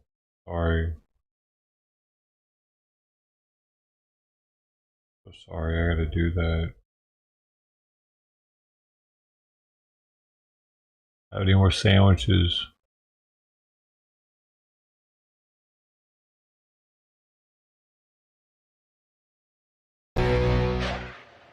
Over the last week, Putin is retaliating with new ballistic missiles after Biden allowed Ukraine to fire long-range U.S. missiles into Russia. And while Democrats applaud the move, Republicans, including our next guest, question the timing just months before he leaves office. GOP Congresswoman Nancy Mace sits on the House Armed Services Committee, and she joins us now. Welcome, Congresswoman.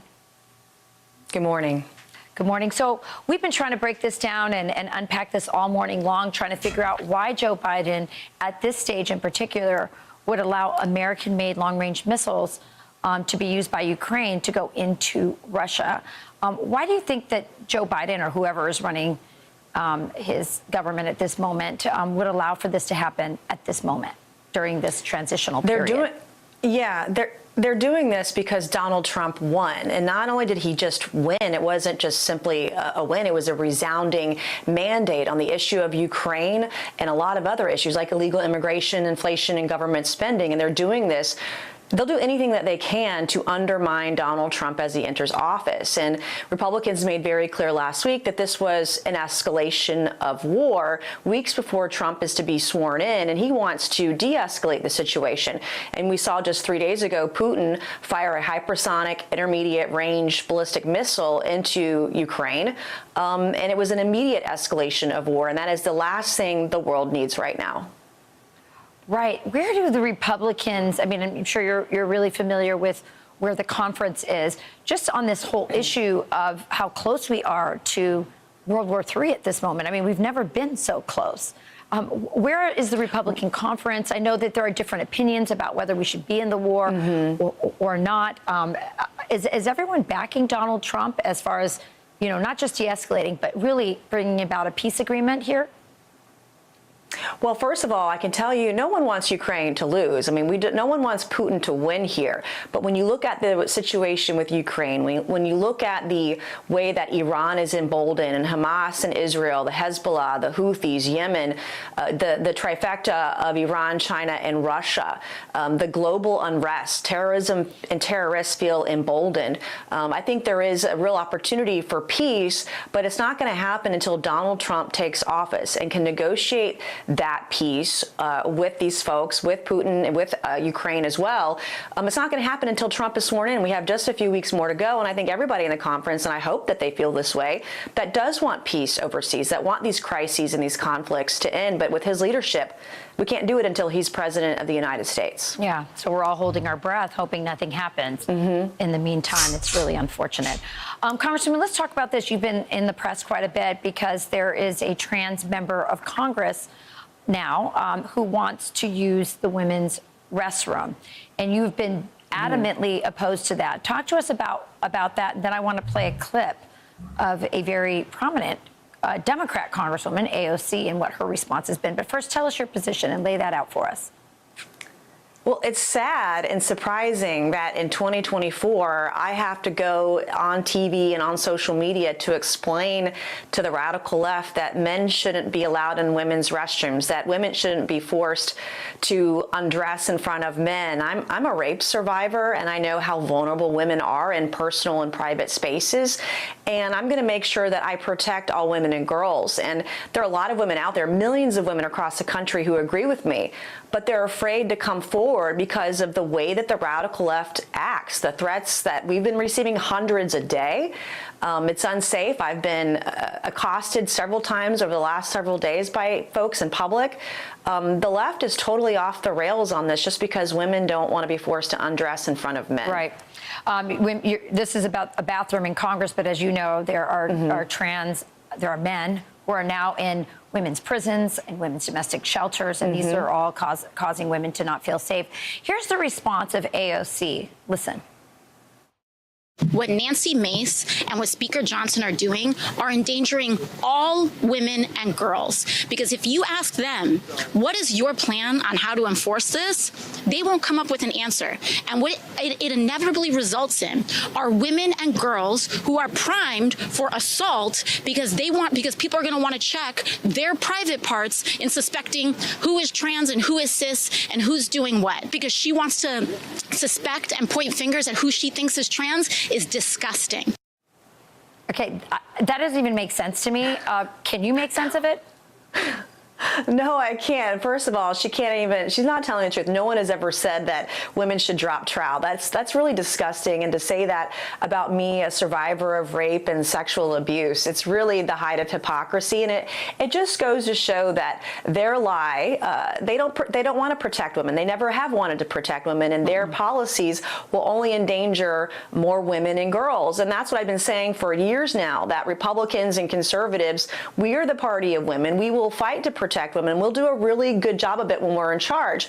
And so I'm going to keep calling out these folks on the left. They don't get a say. I mean, it's just ludicrous to me that women who are victims of abuse should be forced to undress or go to the bathroom next to a man. I mean, I can't even. That's why millions of women are supporting me. That's why we're winning the message. And so many women now today feel more brave and have more courage because I've been speaking out. They feel like they are going to be supported now. We're going to see this all across the country, and we're hearing from folks all around the world, women from all sorts of countries now coming out and supporting us in our effort. Yeah, for the record, that trans member of Congress has said that he will actually abide by the rules and not use the women's restroom in Congress. I think Marjorie Taylor Greene came out with an idea. She said, well, maybe we should just have a Democrat women's bathroom and a Republican women's bathroom, and then the Democrats can just open the doors to the trans those. And also what AOC said about not being able to recognize. I mean, I've seen Rachel Levine. I know that's not a woman. So I don't understand this idea. But Nancy Mace, you've taken a lot of abuse for standing up for the rights of women, especially in their private spaces, and we appreciate that. Thanks so much. Thank you. I'm Steve Doocy. I'm Brian Kilmeade. And I'm Ainsley Earhart. And click here to subscribe to the Fox News YouTube page to catch our hottest interviews and most compelling analysis.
Oh, you two. Holy shit.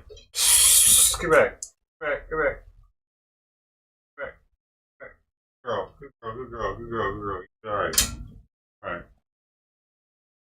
My hands are wet. That's why they're kind of damp. I don't want to touch them. Hair all over me. Still cooking. All I've done so far is chop the vegetables up. Wash the vegetables and chop them. Put some oil in the pan. Heating up.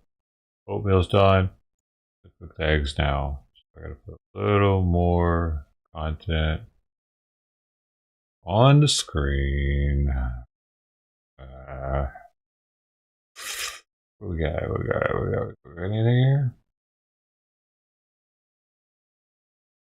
What? That's a weird one. A young Australian woman died today, the 6th foreign tourist to lose their life in Laos in Southeast Asia from suspected methanol poisoning. Holly Bowles was 19 on holiday with her best friend in the middle there, Bianca Jones, who's also died. And this is Simone White, a lawyer from Kent who died yesterday. They were in a town called Vang Vieng in Laos that's popular among backpackers. Two other victims, aged 19 and 20, were from Denmark, and an American man in his 50s has also died. Some of those who fell ill were taken to hospital in neighbouring Thailand, from where Rupert Wingfield Hayes has the very latest. This is a video Bianca Jones and Holly Bowles posted on TikTok earlier this year. Two best friends, full of joy, about to take off on the adventure of a lifetime. Today news came that 19-year-old Holly had died from methanol poisoning. Bianca, also 19, died in hospital yesterday. Holly was brought all the way from Laos to this Bangkok hospital where doctors tried to save her life. But experts say methanol poisoning is extremely dangerous. As little as 25 millilitres can be fatal, and prompt treatment is key to survival. Meanwhile, the family of British victim Simone White today released a statement describing her as one of a kind. She had the most wonderful energy and spark for life, it said. She has been taken from us too soon. She will be sorely missed by her brother, grandmother, and entire family. The town of Vang Vieng has become a popular destination for young travellers thanks to its natural beauty, river rafting, and its reputation as a party town. Come with me to Nana Backpackers Hostel in Laos. This is the Nana hostel, where some of the victims are thought to have stayed. It's not known where any of them were poisoned, but the manager of the hostel has now been detained. And now tourists who were supposed to go to the hostel are staying clear, and many are leaving the town. I spoke to my mum and dad yesterday just as the news was coming out, and they were both just absolutely distraught, like crying, saying, please come home. And it's awful, really. So I've managed to book, I'm going to Australia next. I managed to move the flight forward by 2 days and get one of the few trains with tickets left out of Van Vienne today. News of the deaths has spread fast, nowhere more so than here in Bangkok. This is the famous Khao San Road in Bangkok, and this is the place where, for people from all over the world, their Southeast Asia adventure begins. And while we have met some people here tonight who said they have decided not to go to Laos because what has happened there, we've also met plenty of others who are entirely unperturbed. I was there a few weeks ago, so at the time I didn't know anything about it. And what have your parents said to you? They're glad I'm out of Laos, but I'm on my own in Thailand for about a month now, so I think they're a bit more apprehensive. It worries my mum a little bit more, I reckon, but you know, I'm definitely going to play it safe, pace myself, try have drinks with a bottle cap on them and stuff like that. Keep my wits about me, I reckon. More and more young people are travelling to Southeast Asia to enjoy the freewheeling party scene. But many are unaware of the dangers that can lie in wait. Rupert Wingfield-Hayes, BBC News, in Bangkok.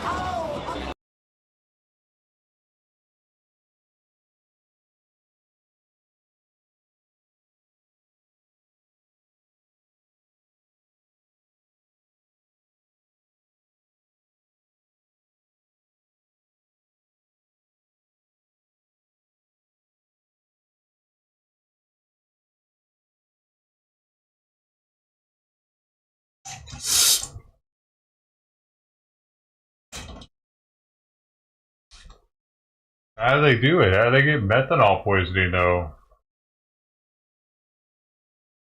A young Australian woman died today. A fifth person has died following suspected methanol poisoning in Laos. It's understood up to 14 people have fallen ill after consuming alcohol tainted with methanol, some hospitalised. Reports from Australia say that includes a New Zealander. Earlier, Professor David Ranson, head of Monash University's Department of Forensic Medicine, explained what methanol is. The alcohol found in most of the drinks we have is ethanol. Methanol is a more simple alcohol. It's often used as an industrial cleaner and things like that. So it's different. It's not subject to the same quality control issues that you would have in relation to drinks for human consumption. And the key thing about methanol, it acts in a fairly similar way to ethanol in terms of causing intoxication in the acute phases. But the reality is, if it's combined in drinks and people drink it, the body's own enzyme, alcohol dehydrogenase, that breaks down alcohols, breaks down methanol into different sorts of compounds than ordinary ethanol does. And those compounds that methanol is broken down into are really very nasty. They include things like formaldehyde and embalming fluids and formic acid. And these chemicals really attack the body. They attack cells. The cells can no longer, if you like, breathe and carry out their normal functions. And as a result, cells die and you get a range of organ failures. People typically can have things like chest pain, abdominal pain. They often breathe very, very rapidly. They can get brain damage. Particularly, they can also get visual disturbances and indeed blindness. So these are really very, very nasty consequences of the breakdown of methanol in the body. So how does methanol end up in alcoholic drinks? You know, what might have gone wrong here? Sure. Well, there are a few ways in which methanol can be produced in fermentation, but the vast majority of the scenarios around the world where you get methanol poisoning associated with alcoholic drinks is in fact adulteration of those drinks by methanol being added to them. I suppose in a way it stretches the drink, and it's very, very cheap. So there's more bang for your buck, I suppose, in terms of the suppliers of these adulterated drinks. What are the early signs of methanol poisoning and how is it treated? Well, really, in most cases, methanol poisoning effects come on a bit later, so they're usually a day or so later. It can be anything from 12 hours, 24 hours, maybe a bit longer, and sometimes a bit less. It just really depends on the amount of ethanol that's being taken at the same time, because methanol and ethanol compete, if you like, for the same binding sites on the enzyme that breaks them down. But that enzyme will preferentially work with ethanol. And so one of the treatments, in fact, is to give people low doses of ethanol in order to block that particular enzyme so it doesn't break down methanol. Now, there are better drugs also that you can give rather than giving somebody more alcohol, if you like, ethanol. However, it is still one of the available treatments for methanol poisoning. The thing you want to do is to stop methanol being broken down to create these nasty poisons. And actually, if you leave it long enough and methanol doesn't get broken down, eventually the methanol will just come out of the body in the urine and in the breath and things like that. So the idea is to keep it at bay and stop the methanol being broken down. David, are mass poisonings like this something that happens often? It's actually remarkably common. We've had these sort of outbreaks over the decades. They're well reported, not always well understood by the community, but they occur all over the world. There has been a bit of a concentration in countries in Southeast Asia, but there are also poisonings that occur in other parts of the world, often associated with different sets of circumstances. You know, similar to Australians, many of our young people choose countries like Laos for their OE. What should they watch out for to keep themselves safe? Well, there are a number of organisations do issue advice, including obviously government overseas departments and so on. So there's well set out warnings in relation to these things. I suppose the biggest issue is the legitimacy of the source of the alcohol. So the more mainstream the alcohol is, the more it's being served by a reputable hotel, that sort of major commercial enterprise, the less likely perhaps there is to be contamination of the alcohol. Yeah, but don't even drink any street tequila like that. Alcohol, roadside bars, those sorts of things probably are far more risky. But these do tend to occur in what I call sort of sporadic outbreaks when somebody obviously tries to thin out their drinks or whatever in some way so that there's a whole batch that gets contaminated and that causes the problem. There's a very useful website run by the Red Frog organisation in Australia, which helps out with schoolies and young people doing their travelling overseas, and they've got some good guidance around that about taking care and making sure that the source of the alcohol or that it's a fresh bottle being opened and things like that.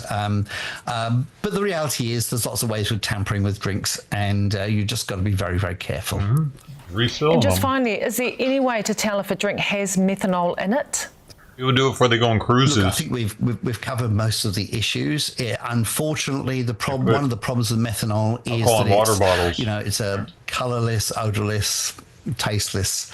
There's no real way of telling in a bar that your drink has got some methanol in it. People have started to look at different ways of trying to analyse things in a rapid system. And I think the issue here is it's a very, very important public safety message. And we can't emphasise enough that this is something that people should be aware of.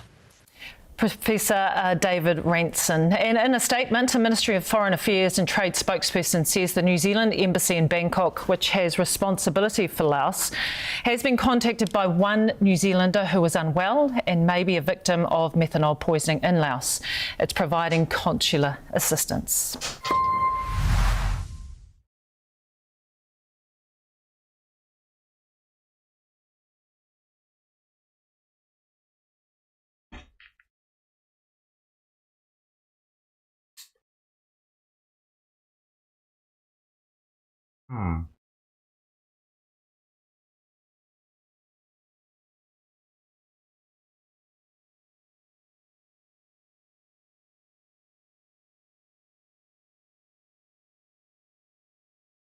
I was thinking it was like menthol poisoning for some reason.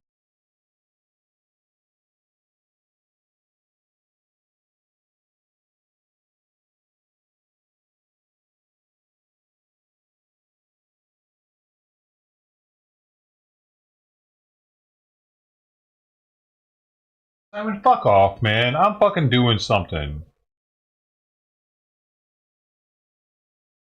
Dude.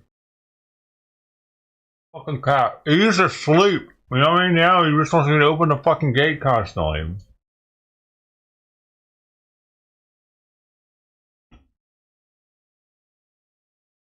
Fuck, man. Fucking sleep. Come on. Actually, no. Gotta give you your medicine. Go. Fucking get this shit over with. Fucking forget. Take all the food out of here because the cat might start fucking eating.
I was getting a little unruly with taking his heart medicine, making me shove it in his mouth.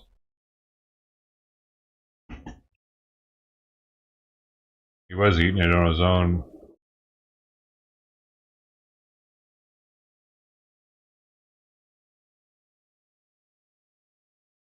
An American died. Tonight, an adventure Also, abroad turning into Australian tourist Bianca Jones died Thursday after drinking alcohol contaminated with methanol, according to Thai police. Methanol is used as a solvent, pesticide, and alternative fuel, according to the CDC, but is sometimes added to liquor by bootleggers to increase alcohol content. A Thai police superintendent said the cause of death is likely from the consumption of methanol from fake liquor. It's poison and cannot be consumed. It causes swelling of the brain and cause the death. Why would anybody fucking visit Laos? Hell no. You know, I had a Laotian girlfriend for like a year, for a while, off and on or whatever. We were fuck buddies for a while too. And yeah, I had no idea Laos was so fucked up. Bianca was just 19 years old. She's been on stream even. That girl's been on stream even. She was upstairs when I went to the comic book thing. She was upstairs in the convention center going to an AA meeting, an AA convention that was there. And the people, like the counselors or whatever, like got onto me for filming them and made me go away from them. Did you see that one, Lou? You remember that? That chick, that Laotian chick? I talked to her for a little bit. Anyway, probably not. And a nightmare that no one should have to endure. All Australians offer them our deepest sympathy in this time of heartbreak. Government agencies across the globe reporting eerily similar tragedies. The Ministry of Foreign Affairs of Denmark telling NBC News 2 Danish citizens also died in Laos. New Zealand's embassy in Bangkok reporting contact from a citizen who was unwell and may be a victim of methanol poisoning in Laos. The UK's Foreign Commonwealth and Development Office telling NBC News they are supporting the family of a British woman who died in Laos. It's odorless, colourless, tasteless, so it's very commonly included sometimes in sort of bootleg liquor type things. So your body breaks them down into these very nasty chemicals, formaldehyde, forming. Why the hell did they think that people weren't going to die from it?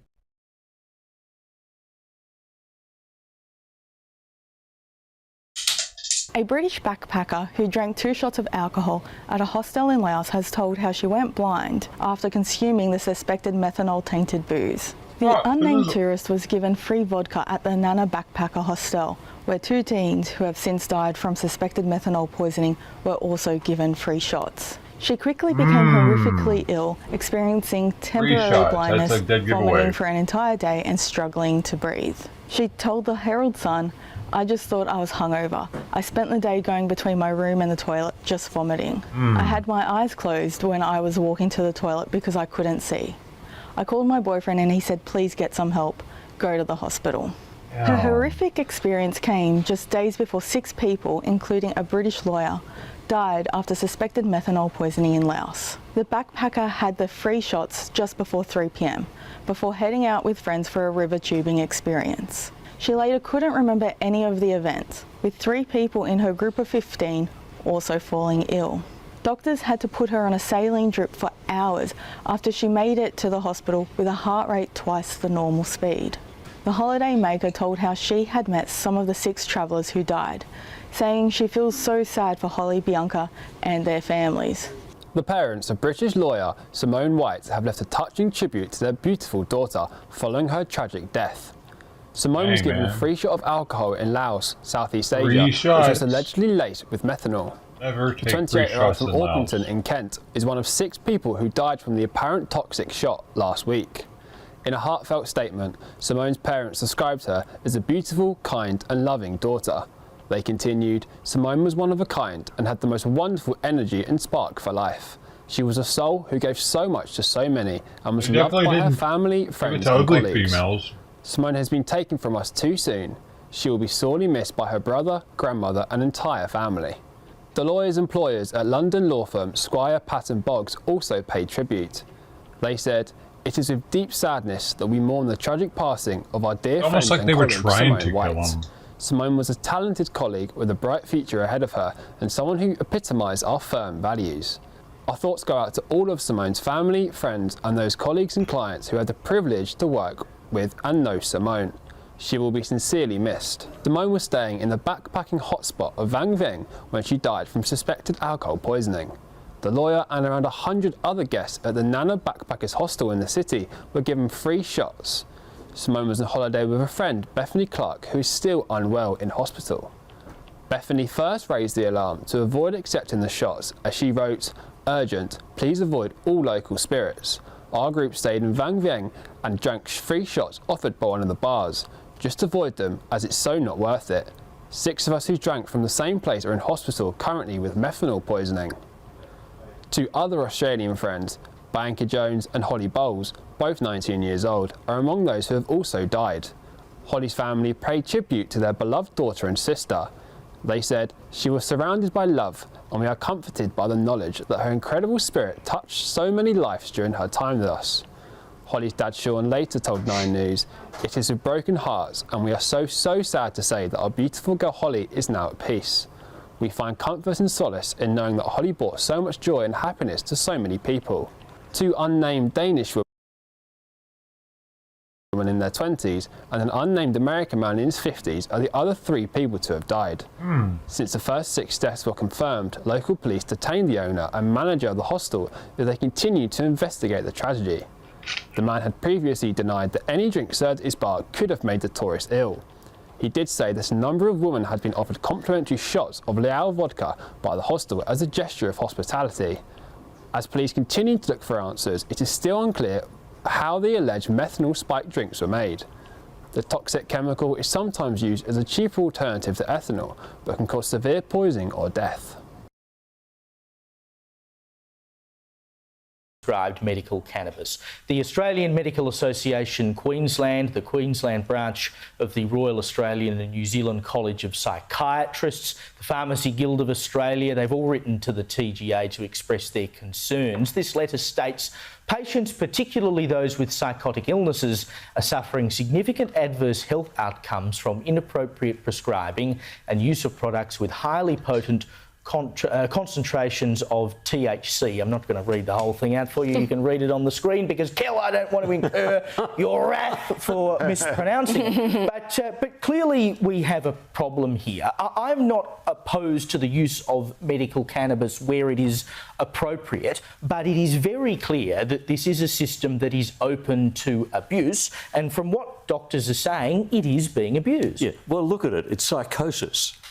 Cannabis can cause psychosis, but you've got to have a hell of a lot of the stuff. So these are people who've been getting it and getting a lot of it for a long time. Obviously, the people in the weed community, the weed heads, know the go-to doctors, and they're exchanging names and they're going to the go-to doctors. This is the age of the computer. This is the age when it's possible to know who is writing all of these scripts. And some of them possibly need to be struck off because what they're doing is irresponsible. I interviewed a doctor who specialised in palliative care, and he said in hospices, medicalised cannabis can be really useful. He said people don't understand. Proper medical cannabis, no one gets a high. They don't get a high. It just helps with pain control. That's not true. Someone who's at the end of life and they've got pain.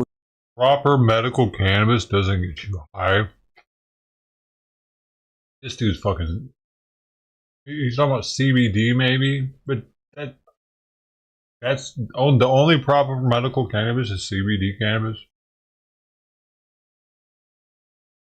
Which is hard to control. Medical cannabis can help. There's a place for it. But there's not a place for 167,000 scripts. Yeah. Right? So this is what we have computers for. Dude, and someone at the Department of Health... But there's room for that many scripts of pills, Xanax and Vicodin and whatever fucking other SSRI. That's okay. Yeah. That doesn't cause any side effects. There's not a whole list of them that they have to tell people. Fucking idiots, dude.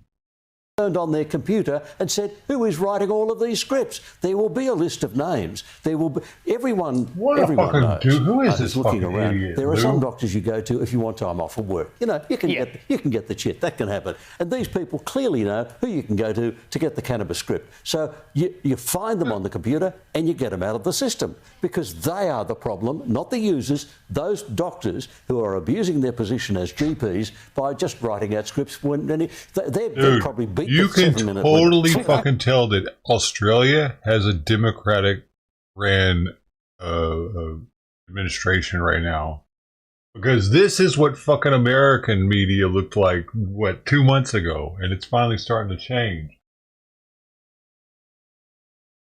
3.5 minute consultation. Here's your script. I think we're missing a bigger problem though around the cannabis. I mean, we can argue till the cows come home whether it's good or bad, whether it should be medicinal or recreational. I think anything the government says is probably not good for you is probably good for you in a way. I'm not saying that I agree with recreational cannabis use, but there definitely, like you said, has been a lot of cases, particularly with palliative care, where you can see, improvement of life for certain people.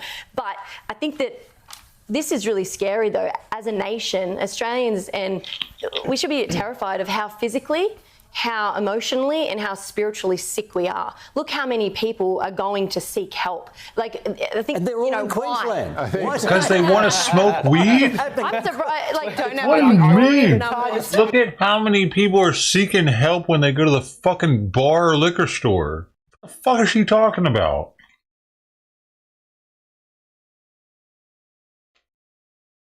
Well, that's different. I think the other thing is, though, and is the capacity. I think once you've got a sort of industrial scale cannabis industry, and especially now once you've got the capacity to produce synthetic drugs, and I don't know if these are synthetic or not, but the concentrations that you can get, if you're just, as Kel said, your average sort of weed head, wavy gravy is, chuffing on a few joints of, leaf or your organic head or whatever from, good old Adelaide Gold or whatever it is the kids do now. I'm very out of touch. That's one thing. But if you've got stuff that can actually be genetically engineered to have super high levels of tetrahydrocannabinol, then... Dude, I could take one of my pill bottles, the pills are a certain strength each one.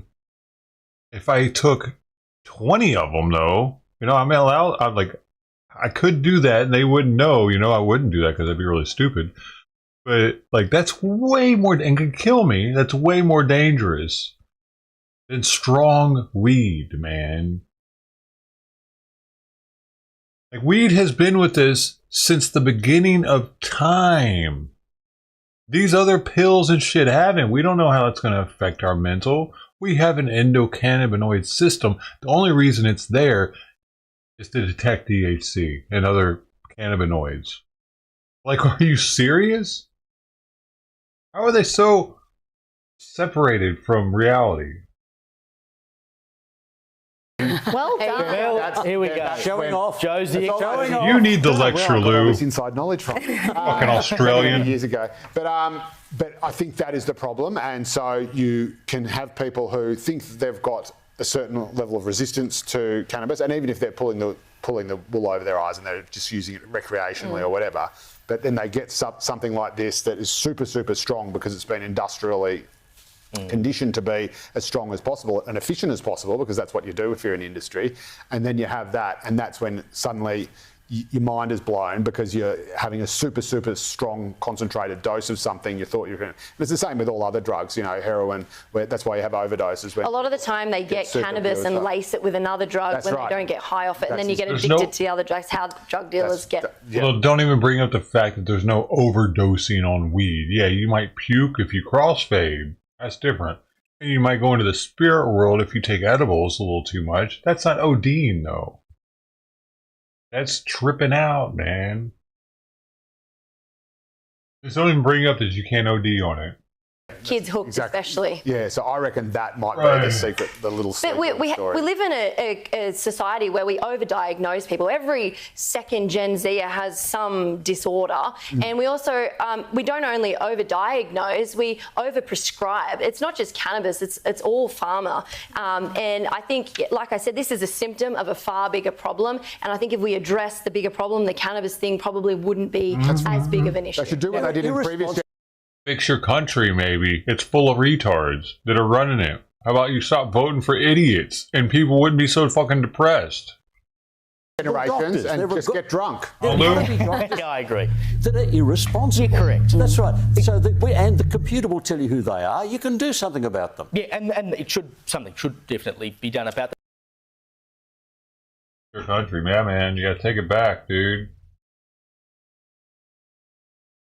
When y'all gonna take? I thought y'all were gonna take it back during COVID when people were starting to stand up finally out there. Starting to stand up. What happened? Stop. You look like JD Vance, kind of.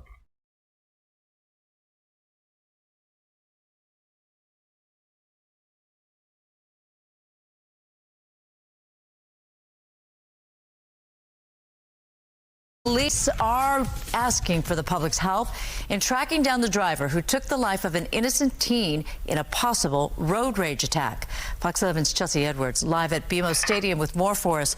Chelsea, what you got? Just an unimaginable tragedy. You can imagine what this family is going through. Now, that suspect, as you mentioned, is still out there, believed to be driving a dark sedan with a broken side mirror and also some damage in the front of the car. Everyone in this community holding their kids a little closer tonight.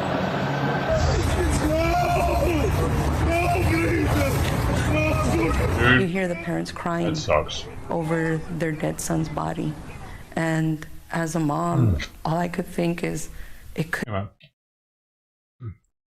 I saw something like that when I was a kid. This kid was crossing the street at night. We were at the arcade, movie theaters, hanging out. I heard a skirt.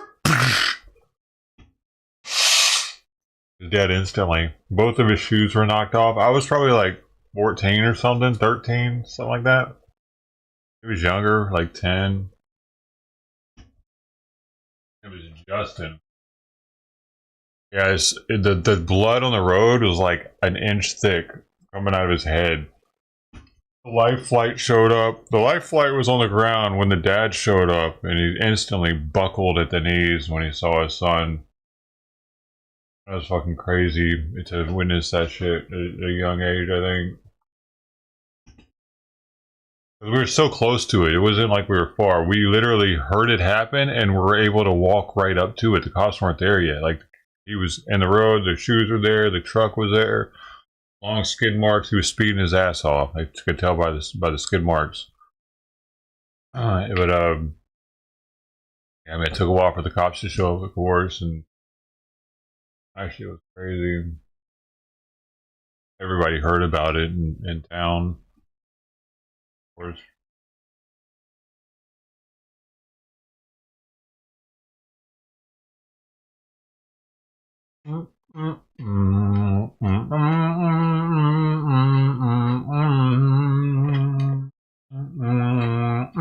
Bill Clinton predicts USA is likelier to elect a woman if she's a conservative Republican.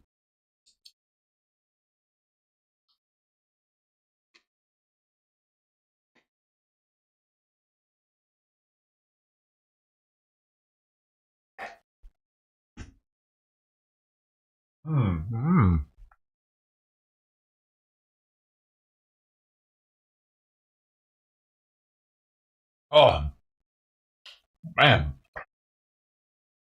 Elon Musk teases the iconic idea of buying MSNBC. Dude, he could totally do that. Huh. Well, as ratings at liberal US media network MSNBC plummet, no shocks there, there's speculation it could be put up for sale. And guess who may be a potential buyer? Ex-owner and billionaire Elon Musk, who has asked, how much does it cost? Joining us now is Based Politics co-founder, journalist and commentator Brad Palumbo. Brad, good to see you. Look, I'd love to see this. That would be amazing. He could very well be joking, but the last time he joked about a purchase, he went through with it, and that was X. Do you genuinely think he's considering it?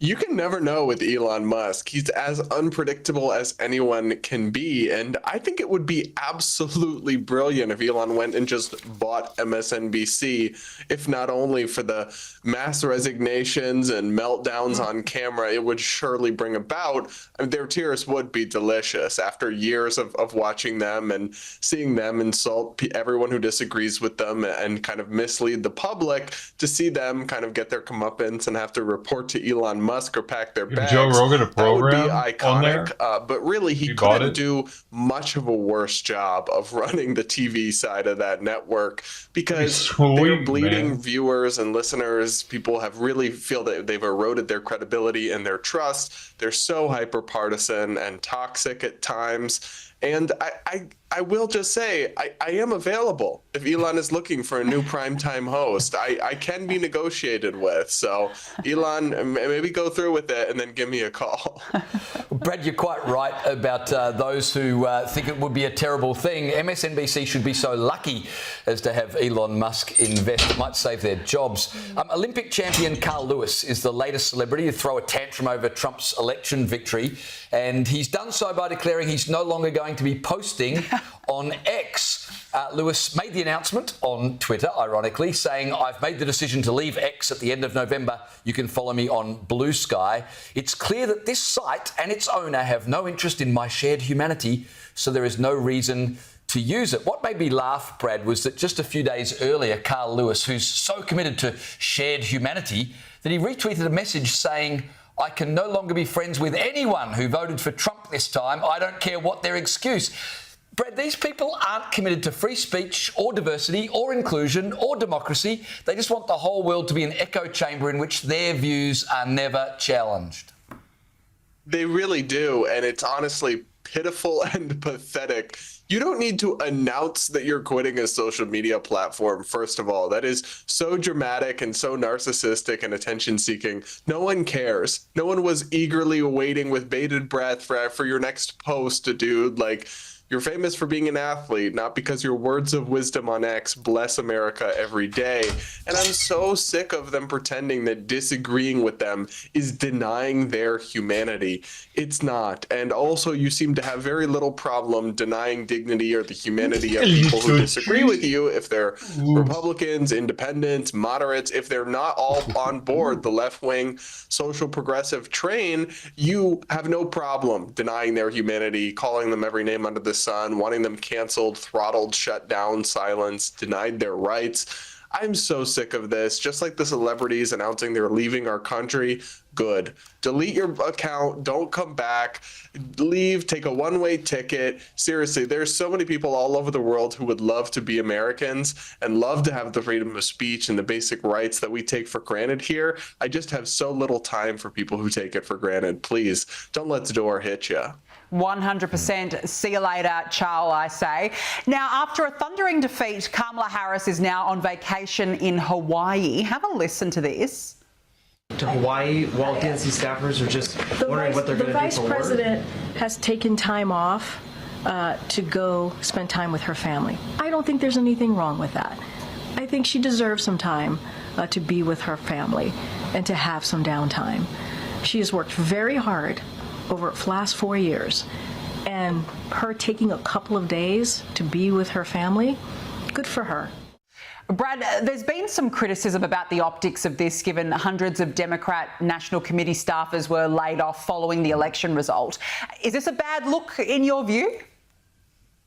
Well, I don't know that it matters if it's a bad look or not, because Kamala Harris is done. She's cooked. She's toast politically. So, and also the vice president doesn't do much anyway, right? So she's taking a few days off from attending funerals on behalf of the president or overseeing procedural motions in the United States Senate. So it's not like the gears aren't going to keep turning without her.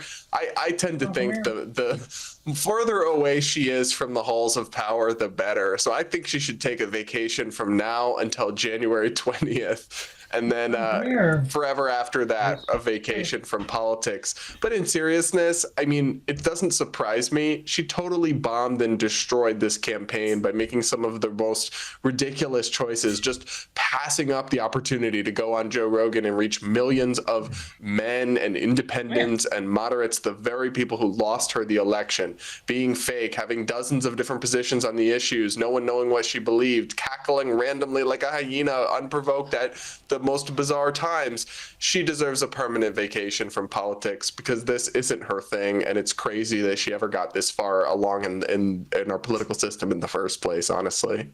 Yeah, the only reason the US are getting a holiday from her. The fucking only reason Kamala Harris got in office is George Floyd, the George Floyd movement, and the BLM, all the BLM shit. And everybody was all fucking jumping on the fucking bandwagon of virtue signaling that they are, I'm not racist at all because I'm willing to vote for a black woman. You know what I mean? That kind of shit. The other side's pure racism, but I voted for a black one. That's the only reason why that's the only reason why they ran her, dude. Is to get the black vote.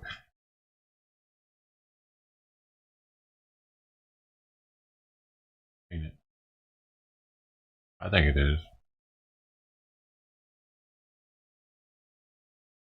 Why would black people have voted for Joe Biden? He had all kinds of, like, historical gaffes of saying dumb shit about black people. Did he? Yeah, I've seen a couple.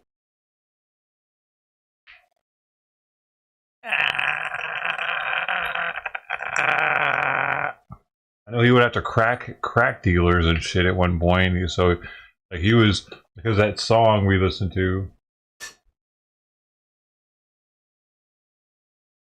he was big on going after raving events at one point. I can't imagine black people being appreciative of Biden from his historical bill, like the way he voted different things in Congress. Was he in Senate or Congress or both? He was Congress, right? Was he?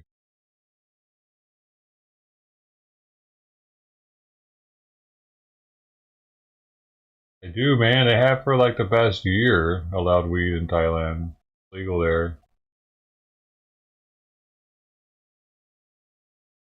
Dude, do I eat entirely too much food for breakfast?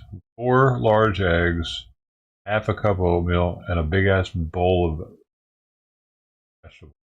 I don't know. That might be why I'm getting fat. When did I start eating so much for breakfast?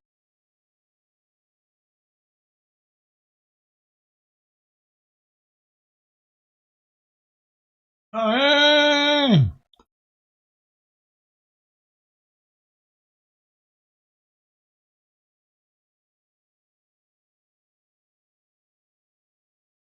is he really going to get 16 years in prison? After Johnny Somali and his 2 buddies were taken down by one Korean dude, a literal line of other Koreans formed, asking to fight him next. Check your Instagram DM. Let's fight me. I will kill you. If you're in a 20-mile radius to where I live, be prepared to see me. Until a Korean Navy SEAL went out and actually found him in his hotel. Hey. 소말리. 어디가? 어디가 오시니? 어디가? 우리는 어디가?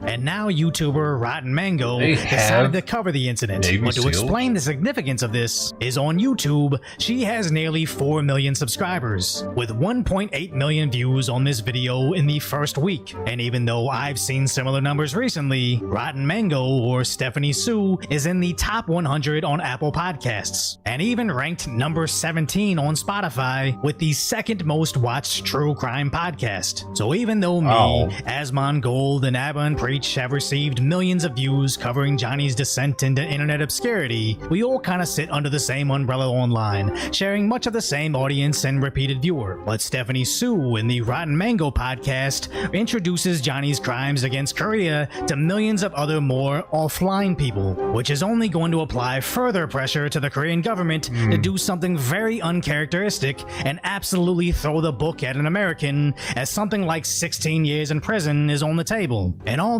it seems silly that a podcast documentary can actually impact the outcome of a court case, just remember how R. Kelly's crimes were basically an open secret for several decades until Lifetime made a documentary about him, reminding the public to demand justice. As this even has NBC News reporting on Johnny Somali or Ramzi Khalid Ismail, with Dexerto stating he's facing up to 7 years in jail for sharing AI-generated content. There are people that envy him. They envy his success with this. They envy the fact that he's on all these different shows and all over the world people are talking about him. A lot of people envy it, actually. I'm not one of them. I had a chance to get in this fucked up world. I was on IP2, dude. All these people wanted to rub shoulders with me. And I said, I saw what it was, and I was like, shit ain't for me, dude. It's not the same as the CX network, dude. This is an IP2 type fucking reject. Putting his previous actions under a microscope, which now may actually lead to terror there were charges. CX I hope those $3 super chats were worth it, as he's been basically begging for international notoriety. And now he's put both himself and South Korea's justice system in the spotlight. So if they want to avoid advertising themselves as spineless jellyfish to the international community, further inviting more unemployed behaviors to plague their streets, they're gonna need to lock up Johnny for a very long time, as those videos might actually be his final goodbye to the internet. That's why it's great we have the sponsor for today's video, Raycon. Like, I could have been hanging out with all those dudes in Vegas before they had the Vegas house. Like, I was invited to drive Chicken Andy to Primm or Vegas, and we were gonna all like hang out in a hotel with a bunch of other streamers. It was by Egypt Beauty invited me. She was who was getting it like sorted out. I just didn't feel like doing it, man. I think I was flared up at the time too. I definitely didn't feel like doing it. Yeah, like I would have probably gotten in with them, and then maybe even gotten in with the whole streamer house they had there in Vegas with, you know, Geezer and that other Canadian dude that was there. But I decided against all that. It wasn't for me. It would have been a different world here probably right now, and there's no telling what would have ended up happening from it. Maybe I could have done well with it, like Alien Alphabet, and just like started a new channel and gotten serious, but still had my fuck up channel. But it's too late now. Yeah, I don't know. Alien's doing all right now, but he also collaborated with some other people to help with that. A couple other bigger people that do stringing.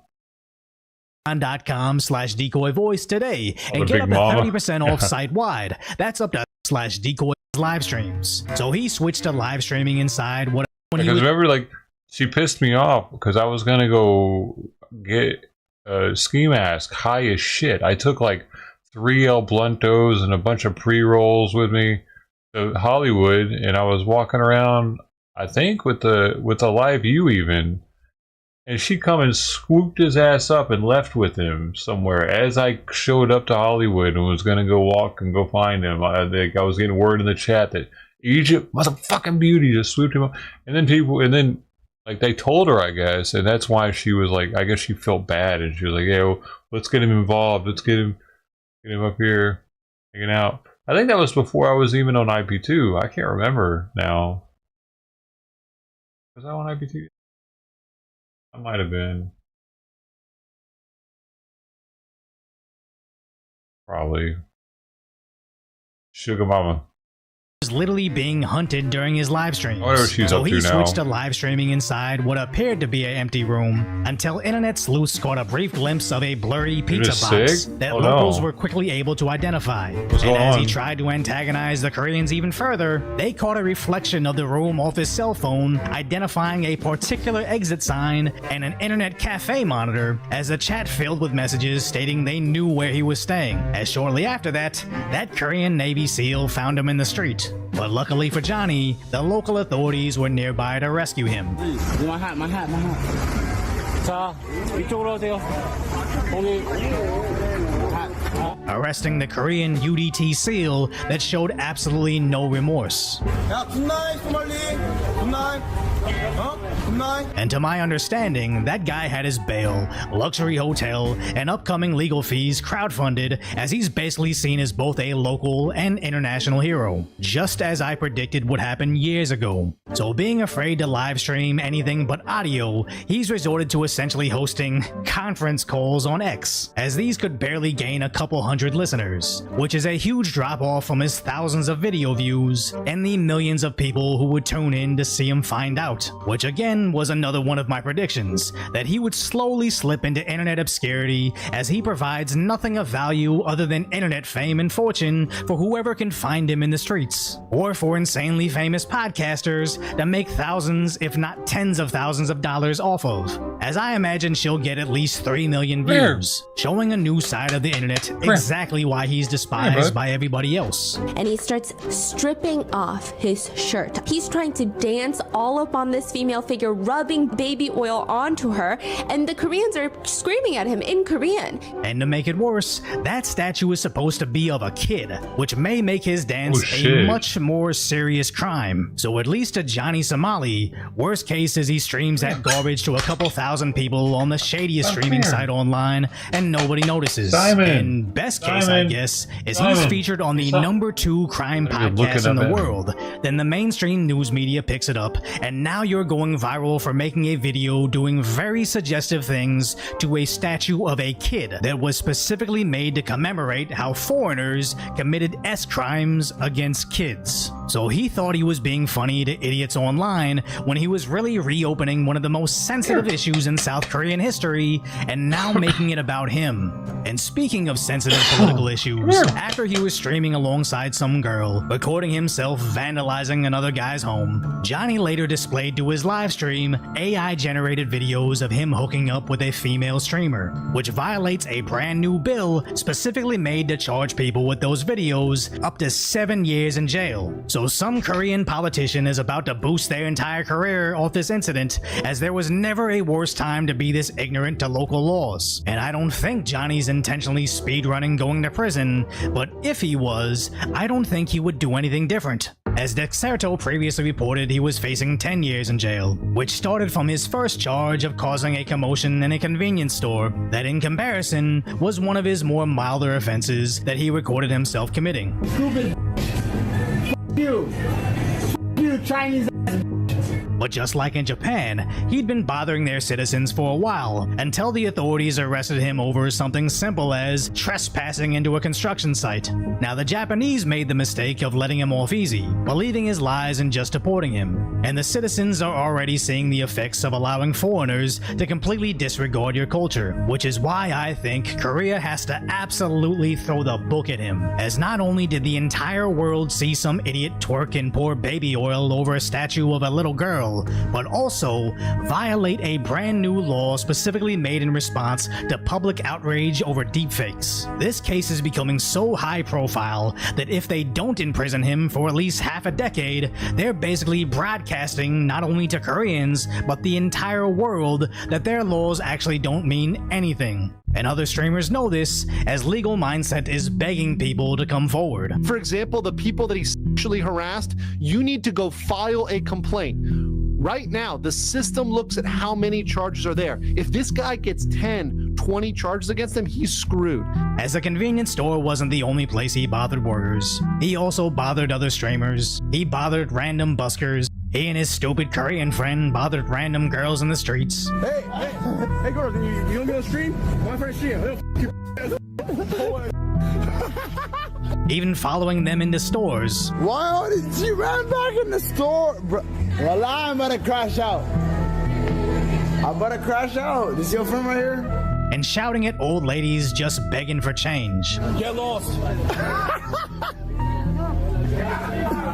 Get the on. Come on. As much as I think Johnny and Johnny Jr. are losers, I think that Korean dude that follows them around for secondhand clout is the most pathetic person I've seen on the internet. Imagine. So I feel no sympathy for him, as he may have legal issues of his own, and he's pretty much earned it. Hanging out with a guy that literally despises his entire existence. I like to make content that makes people violent. I hate Asians. I think all Asians need to be exterminated.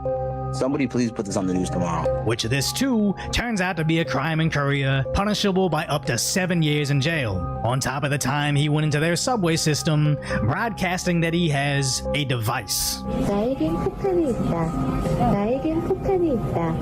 Which again violates local laws that could get him an additional 2 years in prison. So Dexerto said 10 years in prison. My math here adds up to 16, with some people even saying 29 years. But I guess the sentence length is irrelevant when Korea had an over 99% conviction rate. Now I understand long prison sentences isn't as common in Korea, but the justice system is more of a deterrence for future offenders than rehabilitating previous offenders. So this particular scenario has zero drawbacks. When you can imprison someone for several years, then immediately deport him back to his home country. And although incarceration is incredibly expensive, it just might be worth the worldwide headlines of "Do not f*** with Korea. We got military-age men that'll beat you up everywhere. We got high-speed internet to live stream your beating from every angle. And then we let you rot in a box over laws you never knew existed." And that message is priceless. So if you appreciate my concise, light-hearted commentary on the tragic status that is today's reality,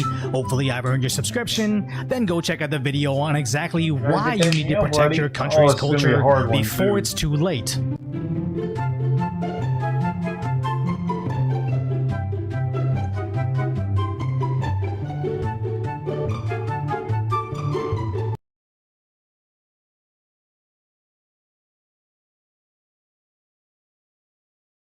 Got it.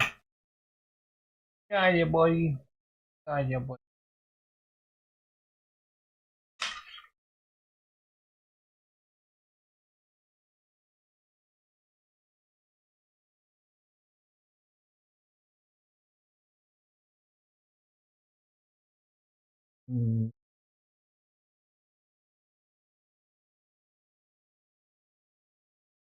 Oh man.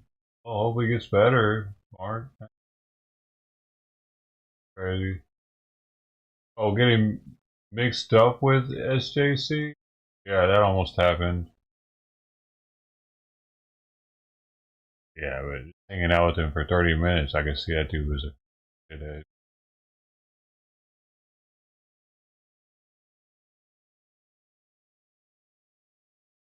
World leaders agreed a $300 billion deal to manage climate change.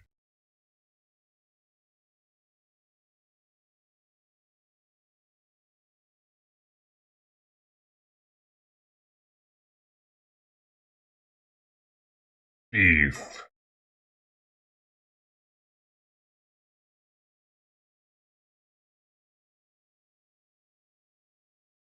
Beef.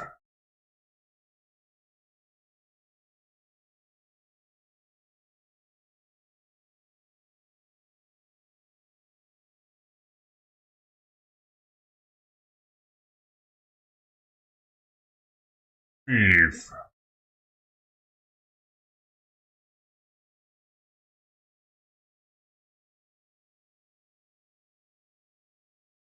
Beef.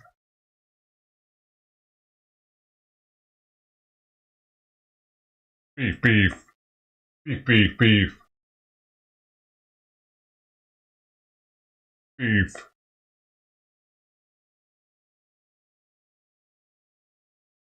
There's a Cybertruck in Skid Row.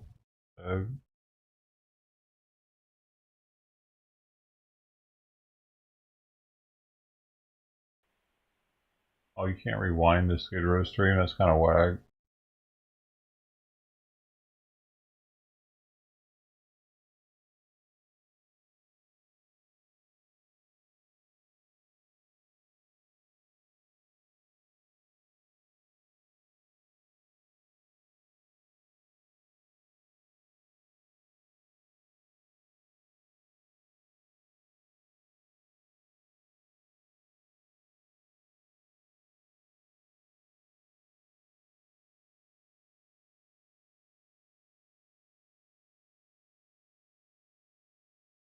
Ah, beautiful. What the hell? Okay, open it. Oh, it's so good. Ooh. It's a brass. Okay. Look at that. Ah, beautiful. It's very nice. Okay, now I need to find a spoon.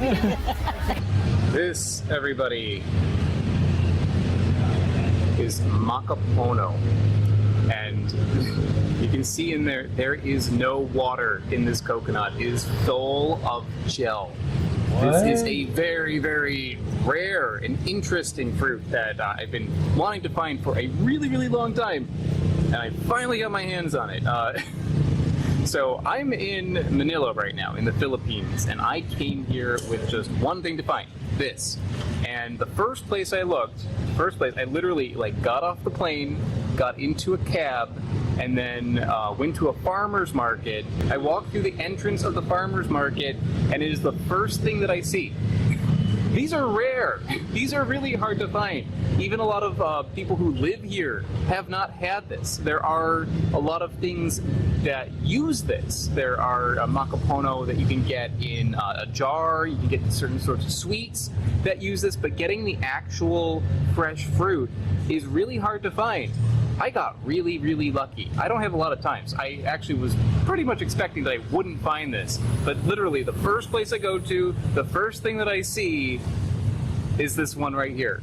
So I'm really excited. I really want to dig into this, but I want to take one quick moment to tell you what the hell this is. This is what you call a sport. A sport in botanical terms is a naturally occurring mutation. So a white currant, for instance, is a sport. It's a sport of a red currant, and they taste different. They're completely different, but because of that mutation, there is a different sort of appearance to it, and often different sorts of texture and flavor as well. In the case of the macapono, this is a mutation of the coconut where instead of being full of water, it is full of a gel. There's more meat to it, it is more jelly-like, and these do not germinate. So this is not the same thing as a sprouted coconut. If you let a coconut sprout, it will form a small, styrofoam-like apple on the inside. This isn't that. This is so wild. Look at that. Instead of water, it is filled with jelly. So cool. Okay, I'm gonna start with trying some of this jelly here. Dude. Wow. That's really strange. Oh no. That's really strange. In a good way. In a really good way. It's got the texture of honey. It's very thick, and it's not like a jam. It kind of coats your mouth when you're eating it. Fuck.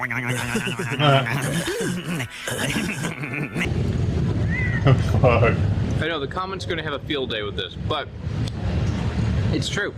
The flavor of it is not really much different than straight up coconut water. That's cool. It's actually fairly mild. I'd say the sweetness of this is like a 2 out of 10 or something. I think a normal coconut would typically be a little bit higher. Yeah. Okay, so next, it's kind of a bummer. Let's try some of this meat. Is the meat softer? Yeah, it's much softer than a regular coconut. Oh, that tastes like coconut, right? The textures are just out of this world. There's something so completely different. The meat on the outside is not like the meat of a regular coconut. And it's not like a young coconut either. It's not soft. It's dense. It has a nice chew to it. And having the gel on the inside with some of the kernel that's more on the outside is kind of nice. They go well together. It kind of feels like I'm eating like some sort of soft cookie with a pudding on top in texture. And the flavor of the coconut meat is, it's like regular coconut, but milder. The woman who sold it to me suggested that I actually put sugar on it, which is something that a lot of people in the Philippines do that with fruit. They'll put sugar or condensed milk on fruit. I actually have some sugar here. I'm gonna put some raw sugar on this. We'll mix that up. That is something special. That I've never had anything quite like this. It's reminding me of having like a coconut cream pie, but in a fruit. That sugar is very helpful. You know, it's kind of mild on its own, so putting sugar on this makes a lot of sense. And when you buy this in products, they add sugar, so you can get this like in a jar. You get certain sorts of sweets made from macapono, and when they do that, Coconut they stop sugar and sports maybe other flavorings and stuff in it. that? And I think that makes sense because this is something that the flavor is a little underwhelming, but the texture of it is incredible, and just the botany of it, like what's going on here, is incredible. I also bought a regular coconut. I want to see just like how it looks side by side. So here you can see the regular coconut. We got maybe ½ inch of meat to it, and that meat is pretty firm. And it's kind of hard for me to do this without losing the coconut, but yeah, it's not easy to scrape the inside of a coconut. Then we've got the macapono. It's 3/4 of the size, and the meat on the outside here is quite soft. This one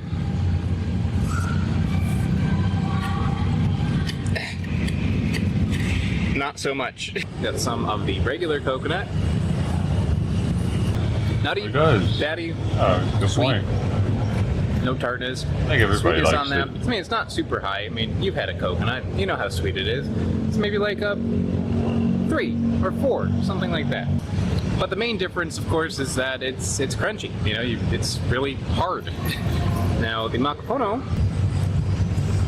very easy to scoop up.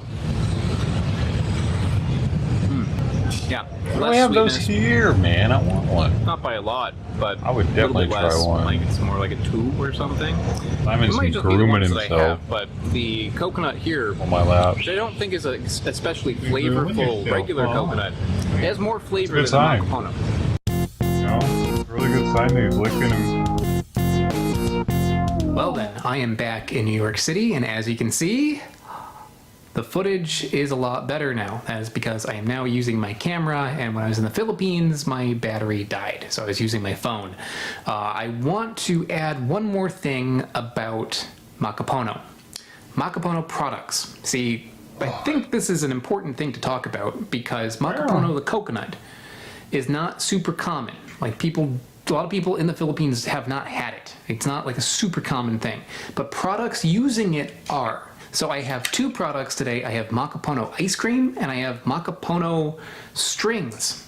I actually was kind of skeptical about these. I've seen this stuff around and I just assumed those there's are no American way that products. they're actually using macapono. Macapono is rare.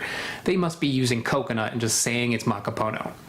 No, they go through the trouble of actually saying in the ingredients that is coconut sport, not coconut, coconut sport. And this ice cream company actually has a coconut ice cream also, which they call buko. So they have macapono ice cream and buko ice cream. So there's a distinction. So the question is, why? The ice cream is self-explanatory, but what is this for? I mean, in the Philippines, a very, very popular dessert is halo halo, which is like shaved ice and a lot of different like bits of candied fruit and stuff like that. It's good stuff. It's good stuff. And I believe this is something that you might put in there or put into a different sort of dessert where you want a nice sweet topping to it. So I'm not going to go through the trouble of making halo halo, but I am going to do this. Oh yeah, looks good. Oh baby. Ooh, strings for you, strings for me. Oh, this might be the most indulgent thing I've ever eaten. Macapono ice cream with macapono. I bet that's strings on top of delicious. it. I want it.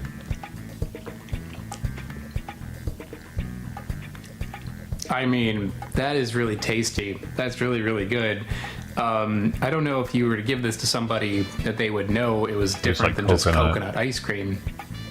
But Yeah, the mascarpone ice cream does have little shreds of mascarpone in it. I know I added these strings on top, but there are also little shreds mixed in with the ice cream, and those are maybe a little bit chewier than regular coconut. Yeah, sure, they would be. So there's a difference there in just the like texture that. of it. I do like that. The coconut flavor is mild. Coconut ice cream and is usually I think kind that of maybe is not a bad thing. It tastes a little bit like if you were to mix coconut ice cream with vanilla ice cream. It's like a little bit lighter in flavor, but it's also very sweet and rich and good. And the coconut sport strings seems that I like added they to this, disintegrate I'm mostly better getting texture from in your that. mouth. It doesn't have the texture of coconut. It's a little bit chewier. I like that. It is a little bit different, but honestly, it's not very different. But it is delicious. There's no getting around that. I think I could see somebody having a preference for this. The most interesting thing about mascarpone is the mascarpone itself. Not the products, but the actual mascarpone. It is like so wild. It's such a cool thing. Get my it's kind of a shame coconut. that it is difficult to find those. But the for fact that there are you. products using it, even though it's not like hugely different than regular coconut, the fact that this has kind of helped preserve that very, very rare fruit is pretty cool. So yeah, if you are in the Philippines, keep your eyes open, see if you can find a fresh mascarpone. If not, there are lots of products out there, definitely worth picking up. I want to find a fresh mascarpone mascarpone Thank you very here. much, everybody. I'm working on. I'm going to be looking now. Greetings, everybody. I am in New Caledonia right now at the airport. See? There we go. Cinnamon apple. And I'm with Stephen Murray. And what we have right here Cinnamon today apple, is dude. What is that? a cinnamon apple, which is, what is it? This Puteria? reminds me of a K-Pax, maybe K-Pax for Kevin Spacey as an alien, and the dude, I always forget his name. He's his doctor. And in one of the scenes, he asks if he can have a piece of fruit out of the fruit bowl, and he picks up the banana. He doesn't peel it, and he just like he just eats it, peel and all. And he's like really enjoying it. And he's like, the produce on your planet alone is worth the trip. The abundance, because we have just this amazing abundance of produce here in comparison to what other planets. Maybe. What? Hypoglycemia. Hell yeah. And what did you do with it? See, like I put little cuts on it. Around the whole thing. Like just tiny little cuts with like your fingernail. Yeah, like right there, see? And that is going to help it, like, last ditch effort to make it soften. Yeah. That'll kind of like help it a little bit. Yeah. And it worked. It worked. It got a little bit more yellow. I've never.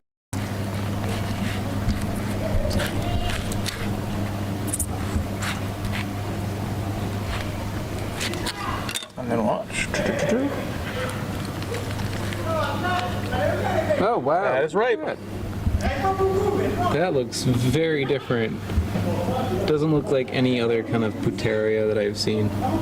It looks like a giant, like, mangosteen or a santal fruit. So puterias would be mamisapote, yep. Puteria, ebu, puteria.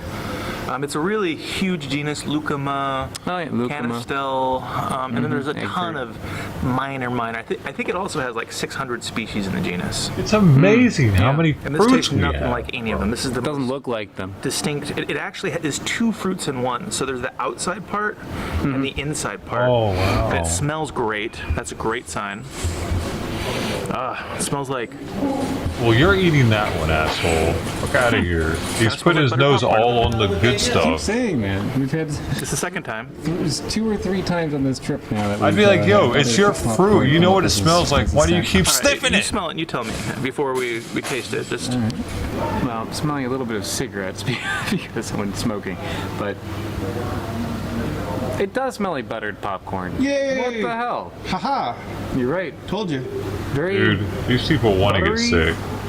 COVID wasn't that long ago, and now they're sticking their noses next to shit that each other's gonna eat. And a little bit of like a vanilla sort of. Probably a third world country. Sort of smell. All right. All right. All right, I'm a little retarded. Let's have some fruit now. Clump. I haven't washed my hands in 3 days. It's in there. So there we go. The first fruit. Okay, so you can try the bits on the inside and also the rind on the outside. We heard that Two the different first time. experiences. So the first experience. Just eat it, nerd. Fruit nerd. That's really good. I don't know if it's 100% ripe or not, but it tastes good. It's not that good, then you're saying. Yeah, it's hard to describe, but it tastes like a dessert, like a cake. A little bit of like a butterscotch kind of flavor, a little bit of vanilla. Next, a bit of the... Try whatever part is softest on the... I think one corner is a little softer than the other. Yeah. This seems pretty good. I'll try that. So I'm just going to cut out a little chunk. Oh. It is different. Yeah.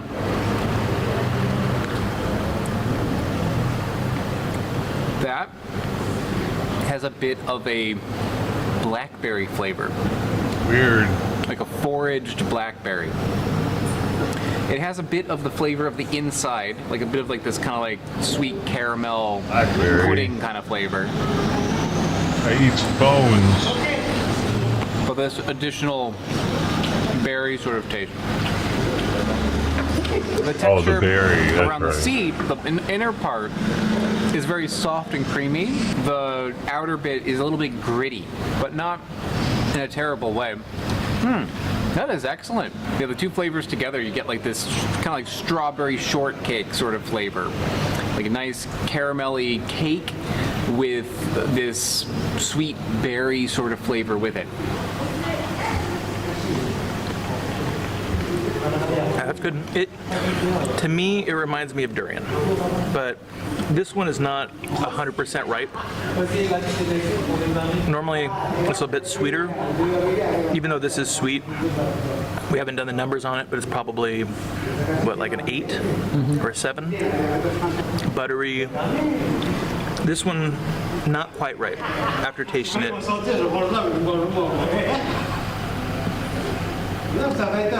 Yeah, but still, it's a great piece of fruit. I mean, there's nothing like that. It doesn't taste anything like any other Poteria. And then I'm gonna try the shell on this guy. You try to shell the other one. There. Yeah, the shell is more acidic. Maybe 2 less on the sweetness scale. It tastes like, I mean, last time I said Asian pears and white zapotes. I see a bit of that. But you're right, it does have a more berry flavor on this one. Yeah, I really like this. This is really cool. And this is a fruit that is just about unknown. Like, nobody knows what this is, even where it's native. Why aren't you so smart? Well, we're learning new details tonight about the drunk driving arrest of an elected official from Cook County 2 weeks ago, as the Chicago Police Department releases the police body cam video. It's clear the politician wasn't shy about letting officers know who she is. How are you? How you doing? Are you all right? Do you need an ambulance or anything? Okay. Do you need an ambulance or anything? Let's walk to your car because I don't want you to get hit by a car, okay? The first responding officer found 45-year-old Board of Review Commissioner Samantha Steele outside her car in the middle of Ashland Avenue in Andersonville. There's extensive damage to the front of her car after hitting 2 other vehicles. Steele initially refused to cooperate. I'm requesting your driver's license and your proof of insurance. I'm sure you can provide me with those 2 things while we're waiting for your attorney to show up. I'll wait for him. And that's when Steele referenced her political job. Okay, ma'am. Do you want me to handcuff you and arrest you? No. Because right now, at this point, you're refusing to provide me any... I am. You are. You realize that, right? Yes. I'm an elected official. You what? I don't want any of this. Well, ma'am, you're involved in an accident. You've hit several cars. 2. After a second officer shows up, Steele drops her political clout again. I'm going to help you to exit, and you don't want that. You don't want that. I'm an elected official. I actually do. Elected official of what? Cook County. Cook County. You're elected something with which office? What's your name? I'm Sam. A short time later, an officer finds what police say is a half-empty bottle of wine in the front seat. Are we drinking? No? Sam, don't answer any questions. Of course, it was half-empty. I guess. Because Well, it's right there going there, but she just wants to be looked at. So. Oh my God, you guys are drinking. I mean, it's illegal to drink and drive. Yeah, so you're going to have open alcohol. When Steele refuses to perform a field sobriety test, police take her into custody. Are you going to do field sobriety tests or no? No. Okay. You've been arrested. You say no. I was waiting for that. I was waiting for that. Hey, whoa. Why do you have to arrest her? Because she just refused. I asked her to do field sobriety tests and she refused. And she smelled like alcohol. She's been drinking. Police charged Steele with one misdemeanor count of driving under the influence. She was elected to the Board of Review in 2022. Now, that's the agency that hears tax appeals. So far, Steele has had no comment about that incident. I wonder if I should put more food out now.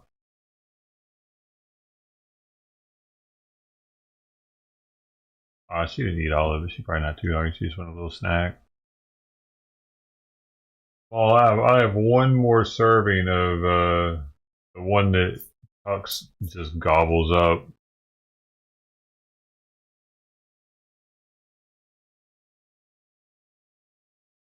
Only one more. I could order some of those to be delivered too. Do that.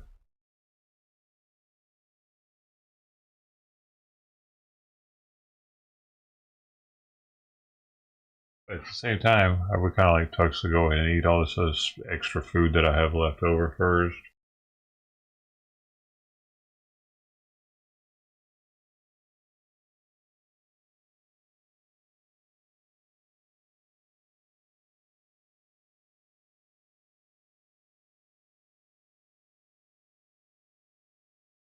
Yeah.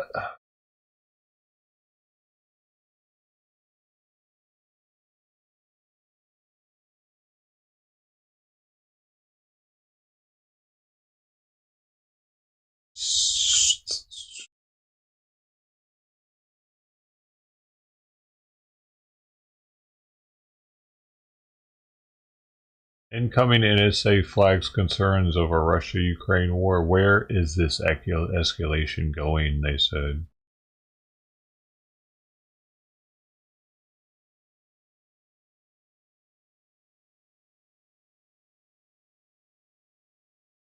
Seven-year-old student hanged in Maryland school bathroom? What the hell? That?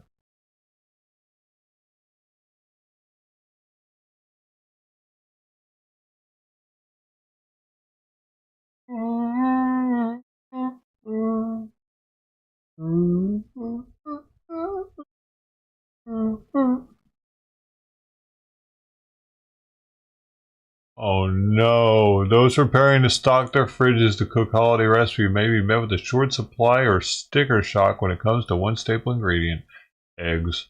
Cases of avian influenza, commonly referred to as bird flu, have continued to impact egg-laying flocks in the U.S. and with outbreaks in 48 states since 2022 resulting in decreased production of nearly 3% in October since the same time last year. Oh, only 3%? Oh, okay. Ain't too bad.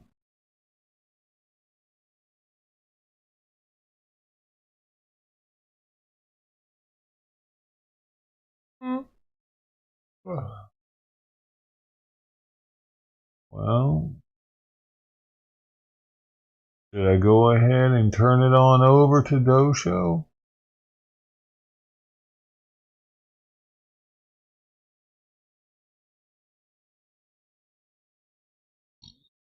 Is it already time?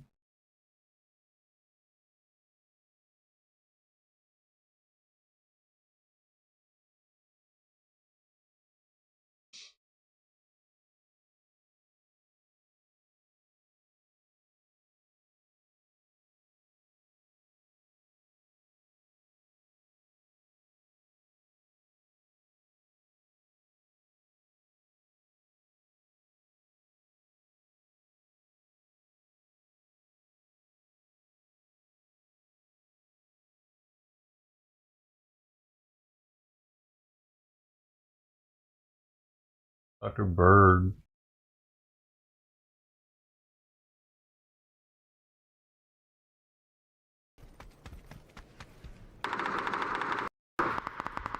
Inflatable boat.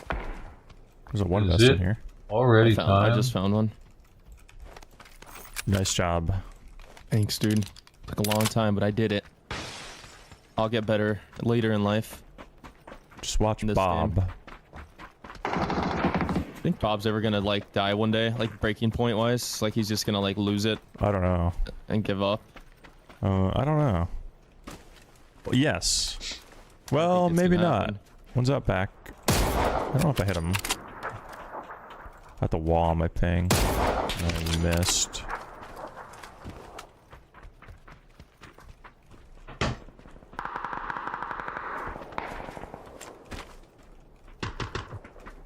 One's gonna be in the 2 stack on your ping. Okay. I can't go in and get the rumble stream ready though. Knocked the wall guy. Nice shot. Nice. Thank you. Oh, it takes a I second. heard a little kitty. True. Maybe they're rezzing, I don't know. One's inside. Dude, we got 2 follows last night on Rumble. Nice call. Or 18 and 22 hours ago. Out balcony? First floor balcony, maybe? Wait a second. Naded it. Okay. Yeah, cool. I cut him. Nice, nice. Ow. There's no better way to spend $6. Did he say 6? Or did... There's no better way to spend $6. Oh no, it's on the thing. I think Bob might be able to make it until PUBG 2. And then when that is bad, if that's bad, then he's gonna have a problem. He's gonna have a breakdown. Yeah, I mean, it's okay, I'll be there for him. I'll be waiting with PoE 2. We'll recruit him to our Rust team. Yeah, I already tried to recruit him to PoE 2. He's thinking about it. When does that come out? December 6th. Ooh, I might. Yeah, you try ready? that. Yeah, it's gonna be really good. Looks like, really good. Like it might be too good. Well, I mean, like PoE is already too good. So PoE 2 is probably gonna be really good. I don't know. It's a really good developer, like really good. Like PoE is old, but amazing. Yeah. Good updates, good seasons, huge player base. 10 years later, because they have an actual competent developer that understands their video game. It looks super in depth. That's what I like about it. It looks like you can just do like a lot of cool things. Yeah, it's very try different things. Yeah, that is the turnoff for a lot of people. But listen, man. One thing about PoE is like you don't have to do it all. Right. Like there are people who probably have a lot of time in the game, and there are mechanics they just don't even know anything about because they just avoid them because you don't need to do everything. I don't know diddly about that game. And I have like 1,000 hours in it or something. I don't have that many hours, but where are we going?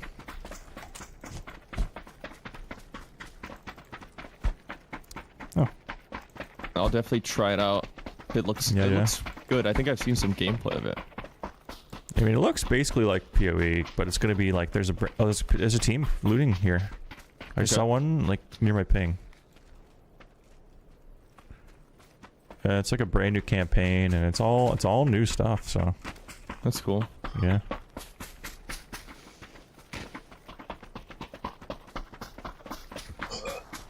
Whoa, dude! See one? It's the cucumbers that give me so much indigestion because they have so much water in them. Yeah, we could try pushing up to this here on my thing.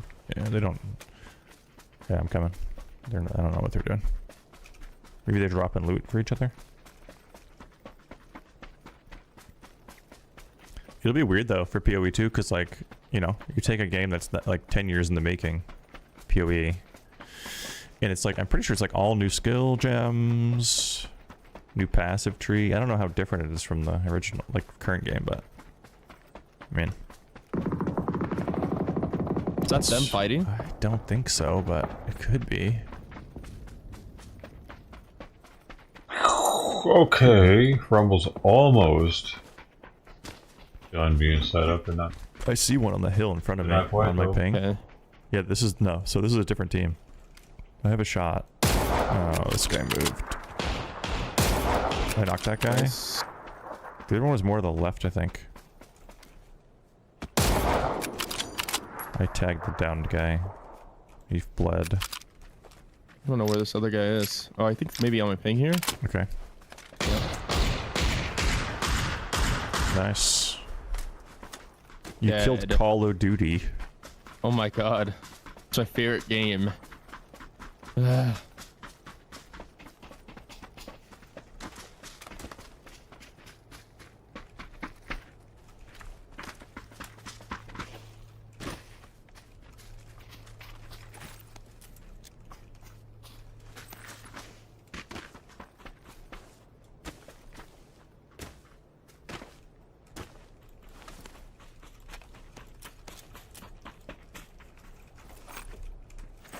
Jammer.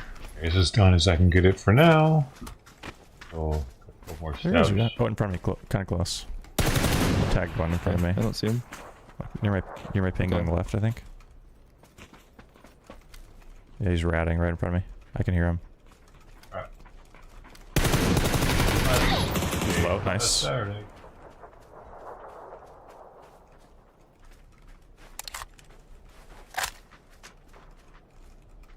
I'm just gonna thirst it. This friend shotgun me from northeast or hit me. I don't know. Is that Bolty? Oh, god. Two teams, I think. Yeah, I'm just dropping a smoke. Yeah, I think I'm good. Okay, he's at these artilleries in front of me. I'm priming a nade. Okay. And I'm getting shot in the back. Yeah, I killed the solo. Safe on me. Nice job, nice. I'm safe. I'm good. Where are these other guys at? I don't know. 345, maybe at the church. I've never fought in this area. It's actually cool. Yeah, true. What the hell? I can't, dude. I used to be able to edit these after. It's at me. Okay, I gotta heal again. Both those are at me. Yeah, I'm looking. They're like somewhere in the low ground. Yeah, I should be able to see them here soon. There. Found it. Oh, I see them. I'm near my ping. Okay, I'm getting an angle. Oof, I whiffed. Oh, I'm getting grassed. Nice. I think they're both in the same spot. Okay. But I don't see anyone, so maybe they're rezzing. Nice! That's an insane nade. Oh my god. Ham in a can.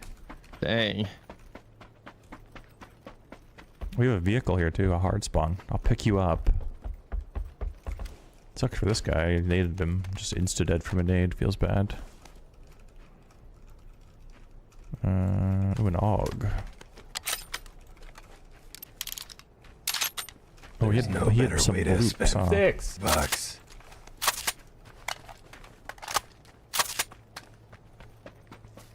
What's up, Johnny? Thanks for the 65, dude.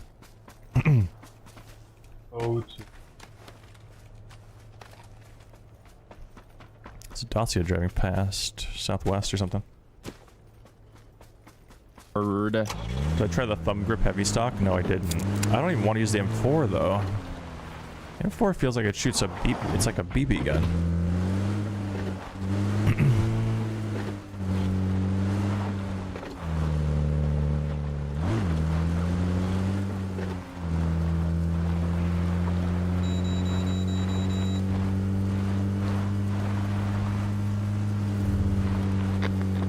But we'll see if I ever, you know.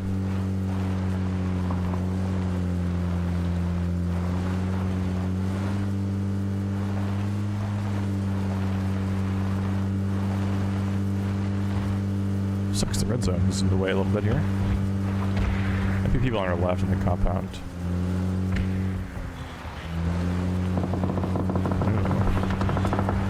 Ooh. Oh.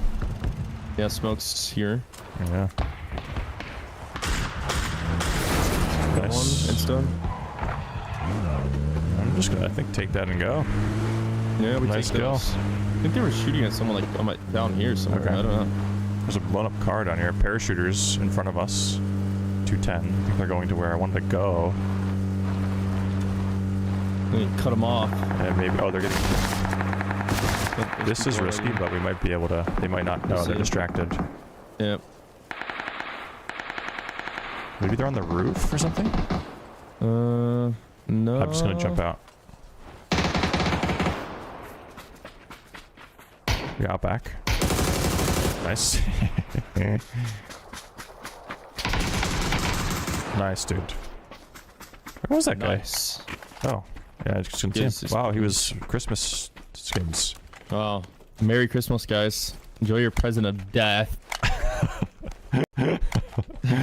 Dang. Oh, I'm getting shot at. Dang.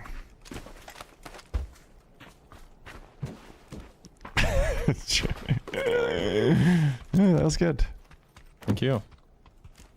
About to knock one. Boom. I hit We're easily entertained. GG's wood. Very good joke. They're in the houses on my ping. What is it? 3 health?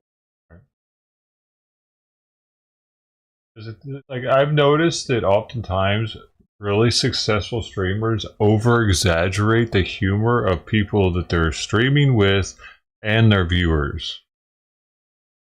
You notice that? They like act like every fucking joke that a viewer says is hilarious. Hollywood Bob does that.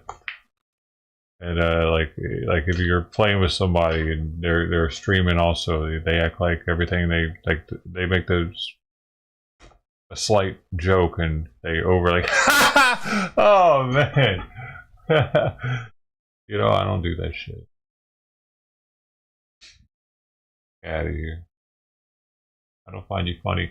I was the kid, not that you give a fuck, but when I was in school, elementary school, we'd have all the kids. Like, it'd be a day where we got to watch cartoons instead of whatever. All the kids would be laughing around me at it, thinking it was hilarious. I'd be sitting there straight faced, like, are y'all fucking stupid or something?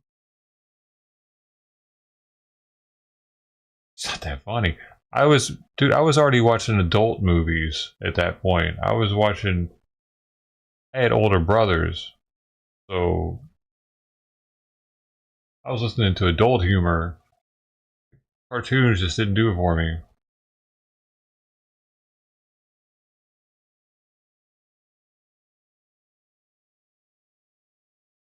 But it did make me feel like I was like different than everybody else, or like alienated, or like I was, I don't know, what's wrong with me a little bit. Because I didn't really understand it much at the time, why it could be happening, why I didn't find things funny that they thought were funny.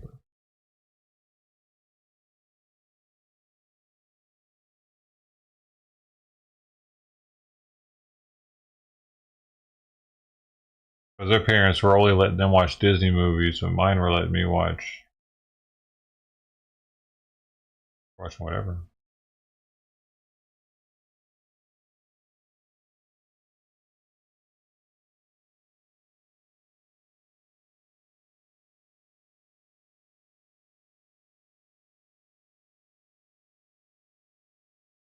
I feel like it gave me a better sense of humor. Like I could sense humor.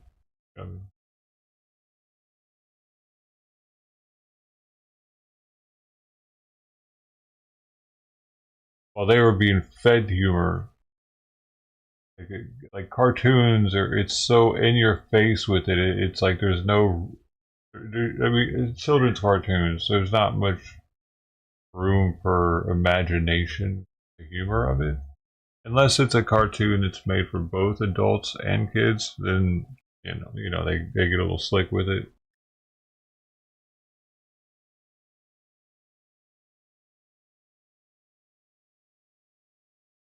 I bet cartoons now suck, dude. Because they're so scared of being racist or whatever. Like, we used to have Slowpoke Rodriguez and Speedy Gonzalez. You can't do that anymore. That's racist. So how could you have this retarded looking rat and you're pretending like it's Mexican? Are you serious? Slowpoke Rodriguez? That wouldn't be allowed.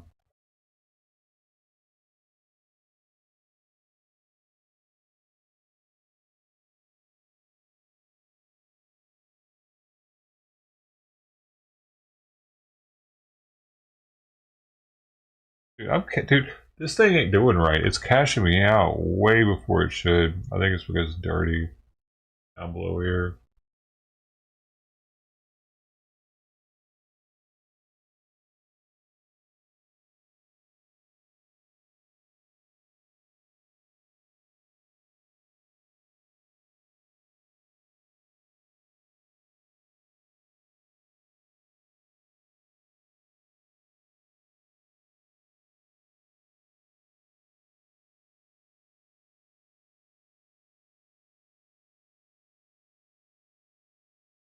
Yeah, it's cashing out way too early.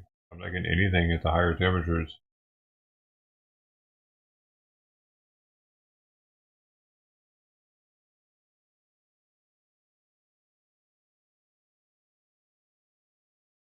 Barely.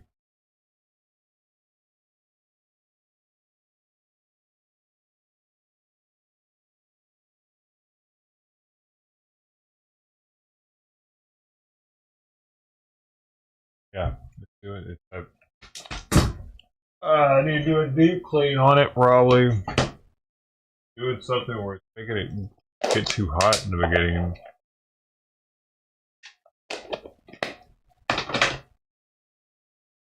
But I don't really feel like cleaning it.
Alright, got that done. Awesome.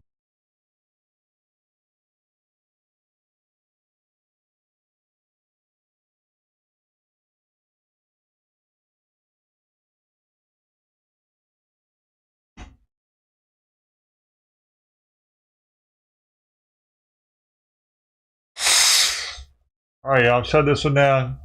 Thanks for hanging out.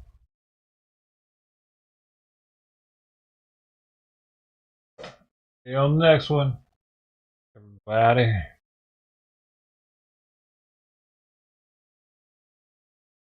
Just Steve, Golden Coin, Northwest Media, and Mark Bass.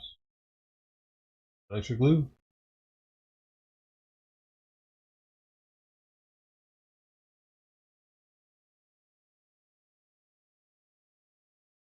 Mark Hopper. 2 marks worth.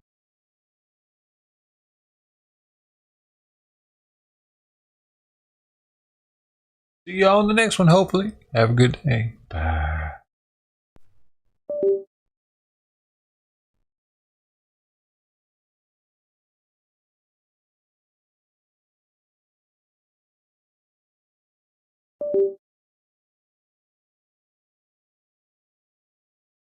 Another one.